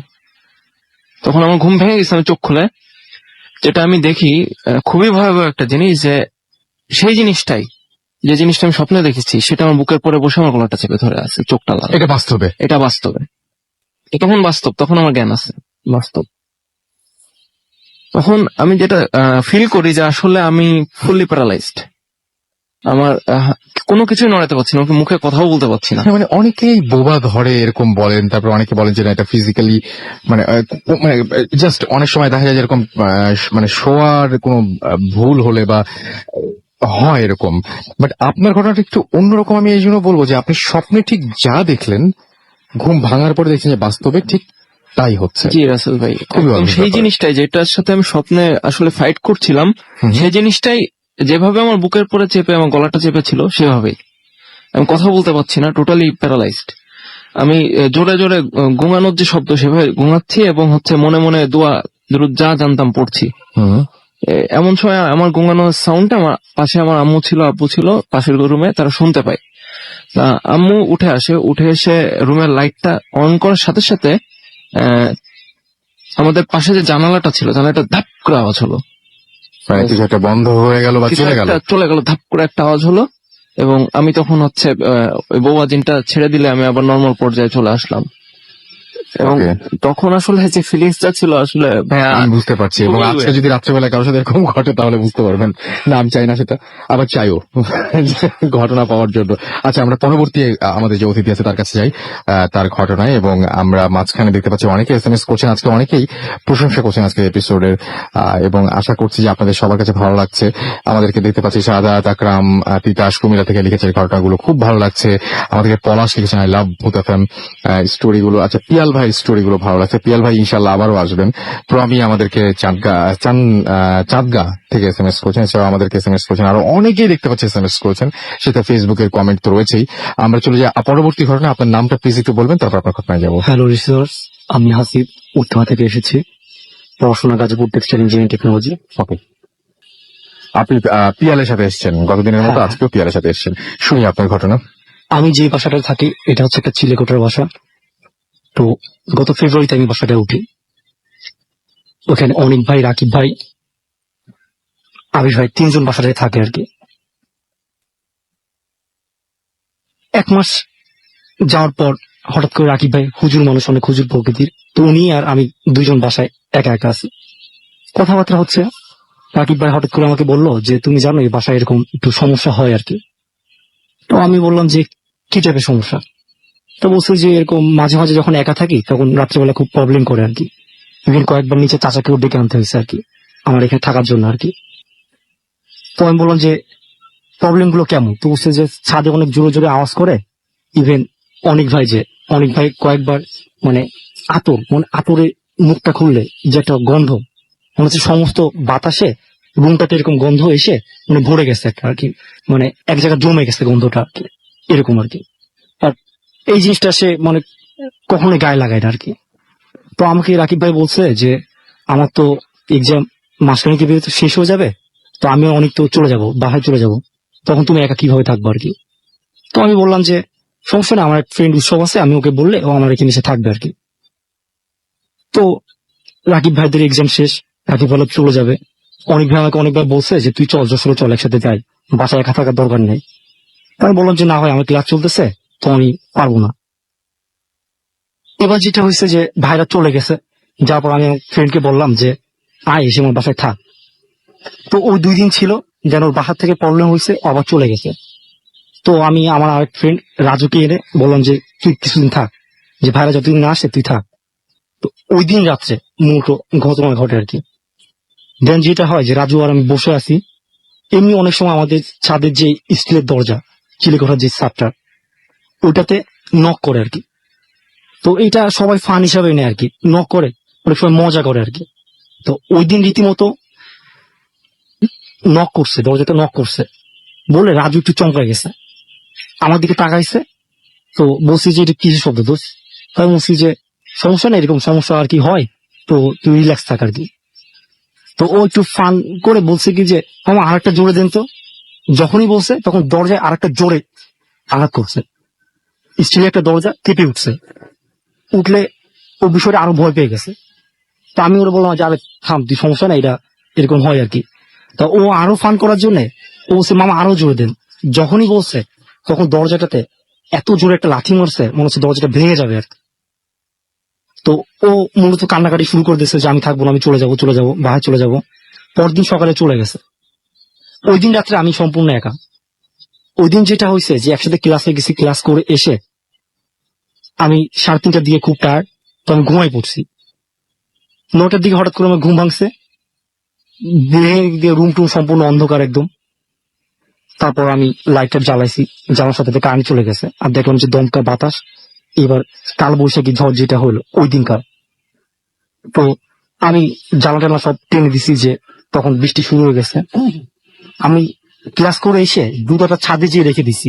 আমার তখন মনে পড়ছে কি যে জুতা তো ছাদে আছে। তো আমি দরজা যখনই খুললাম, খোলার সাথে সাথে বৃষ্টিতে রুমের ভিতরে পানি আসতেছে। তো দরজা আটকাই দিয়ে একটা টাওয়াল মাথায় পেঁচায় আবার জুতাটা আনতে গেছি। যখন জুতা ধরছি, ধরে পাশে তাকানোর সাথে সাথে দেখি যে একজন কার্নিশের এক কোনায় দাঁড়ায় আছে। তো আমি এত জোরে চিৎকার করে উঠছি দেখে, সাথে আমি রুমের ভিতরে দৌড়ে আসছি। এসে দরজা নক করে দিয়ে আবার কিছুক্ষণ পর কারেন্ট চলে আসছে। এবার আমার প্রচন্ড ভয় লাগতেছে, আমি নিচে দৌড়ে গেলাম। বলা যায় যে আপনি মনে করছেন যে এই ভদ্রলোকই আপনার দরজা নক করেন, হ্যাঁ, এবং যেটা মনে এবং হয়েছে। পিয়াল বলছিলেন যে উনি আপনার বাসায় ছিলেন এবং উনি হ্যাঁ, ও এই জিনিসটা face একই করছে। ঘটনা এবং দরজা নক করে, এবং আপনি ফাইনালি একদিন দেখে ফেললেন যে কে নকটা করে। হ্যাঁ, তো তখন আমি চাচার কাছে দৌড়ে গেছি, নিচে নেমে বলছি চাচা এই সমস্যা হয়েছে। তো উনি বলছে যে না, এই ধরনের তো সমস্যা হওয়ার কোনো কথা না। তো আমি বললাম যে আপনি আমার সাথে উপরে চলেন এখনই। তো উনি উপরে আসছে, আসার পর আমি ওনাকে যেটা বলতেছি যে বাসায় কি সমস্যা চাচা। তো বলছি এটা তেমনই কোনো সমস্যা না, এই বাসাটা যখন কাজ হয় 5-6 বছর আগে যখন কাজ হয়, তখন যেটা হয়েছে যে একটা প্লাট ভালোভাবে করা হয়নি। তো একজন কাজ করতে যে প্লাটটা ভেঙে গেছে, তো উনি এখানে মারা গেছে আর কি। তো ওই টপ উনি কি ফ্লোরটা, বাড়ির মালিক ছিলেন? না না না, একজন মানে যে কাজ করে আর কি। আচ্ছা, তো তখন থেকে টপ ফ্লোরে যারা যারা থাকছে আমাদের আগেও, তাদের এই প্রবলেম গুলো ফেস করতে হয়েছে। এমনকি যে নিচে যারা থাকে তারা অনেক জোরে জোরে আওয়াজ পায়, যে এরকম শব্দ করে আর কি, মনে হয় যে ইট দিয়ে আঘাত করে। কয়েকবার এমন হয়েছে যে নিচে যে আপুরা থাকে তারা নিচে চাচাকে ডেকে আনছে যে ছাদের উপরে ছেলেরা কি করতেছে এরা। এসে দেখে যে কিছুই না, আমরা জাস্ট ঘুমাচ্ছি, কোনো শব্দই নেই আর কি। তো এই ঘটনাটা বাড়ি এলাকায় জানানো হয়েছে, যেরকম ছাদের উপর কন্টিনিউ এই জিনিসগুলো হচ্ছে। তারপর যে মসজিদ থেকে হুজুর এলে মিলাদ টিলাদ দেওয়ার পর তারপরে এখন ঠিক আছে, এখন কোনো সমস্যা টমস্যা হয় না। এখন সমস্যা হয় না। এবং আমরা বুঝতে পারলাম একটা জিনিস, যে আমরা যারা এমনিতেই অনেক সময় অনেক শব্দ হয়তো মানে জাস্ট ইগনোর করি যে না এটা কোনো ব্যাপার না, কিন্তু যখন কেউ দেখে ফেলে তখন সেটা একটা ঘটনা হয়ে যায়। উনি দেখে ফেলেছেন এবং কোনো একটা দিন কোনো একটা রাতে হঠাৎ দেখে ফেলেন যে ঘটনার উৎস কোথায়, এবং সেইটা হতেই পারে সেই মিস্ত্রি। উনি যেটা বলছেন ওনার ঘটনার ব্যাখ্যা করলে তাই দাঁড়ায় যে যে মিস্ত্রিটি ওখানে মারা গিয়েছিল সেই হয়তো এরকম একটা তার অস্তিত্ব জানান দিচ্ছে, হয়তো কাউকে ডেকে তোলার জন্য না, বা কাউকে বিরক্ত করার জন্য। তিনি হয়তো তার অস্তিত্ব জানান দিচ্ছেন যে হ্যাঁ তিনি এখানে আছেন।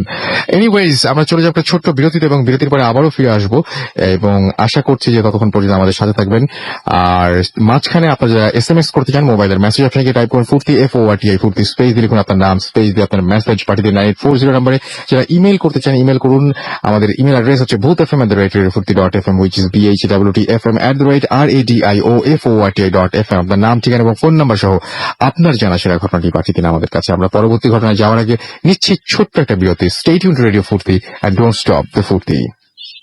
Bhoot FM. The night comes alive with Graminphone.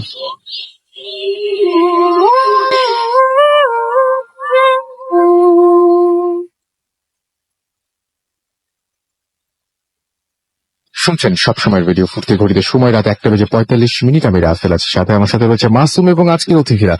আর চলছে ভূত FM।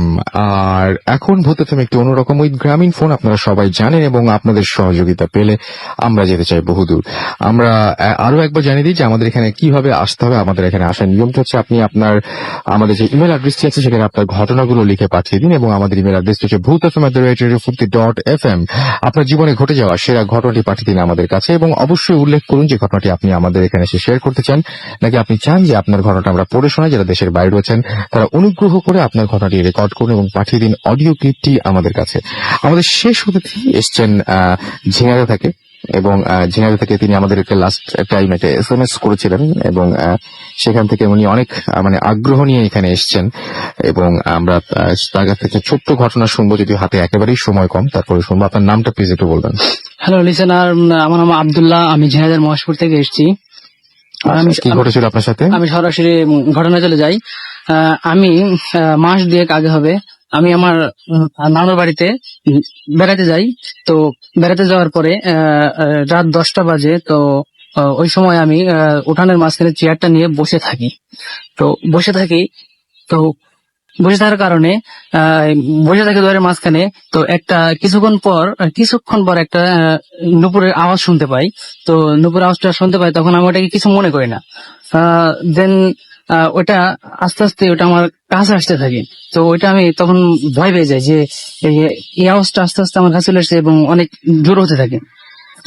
পরে আমি রুমে চলে যাই। রুমে যাওয়ার পরে আমার নানি টের পাই, উনি কি জন্য যে উঠছে সেটা আমি জানি না অবশ্য। তো আমি নানিকে বলছি, নানি এমন এমন ঘটনা। তো নানি বললো যে আচ্ছা তুই শুয়ে থাক, তোকে আমি কালকে বলবো। তো আমি তারপরে নানি ঘটনাটা বলে, তো যে এমন এমন আমার উপর আমার সাথে একজন আছে। তো ওইটা আমার আর মনে থাকে না। তারপরের দিন ওই সেম এটা আমি করি যে ওই দুয়ারের মাঝখানে আবার বসে থাকি। তো ওই আওয়াজটা হতে হতে আবার যখন আওয়াজটা পাই তখন আমার মনে পড়েছে যে আমি কালকে তো এরকম হয়েছে। তো আমি রুমে চলে যাই। তো আমি রুমে যাই, যাওয়ার পর ওইখানে রুমে আমার খালাতো ভাই আছে। তো আমি খালাতো ভাইকে বলছি যে রাশেদ, আমি একটা আওয়াজ আমি একটা গন্ধ শুনতে পাচ্ছি, তুই পাচ্ছিস?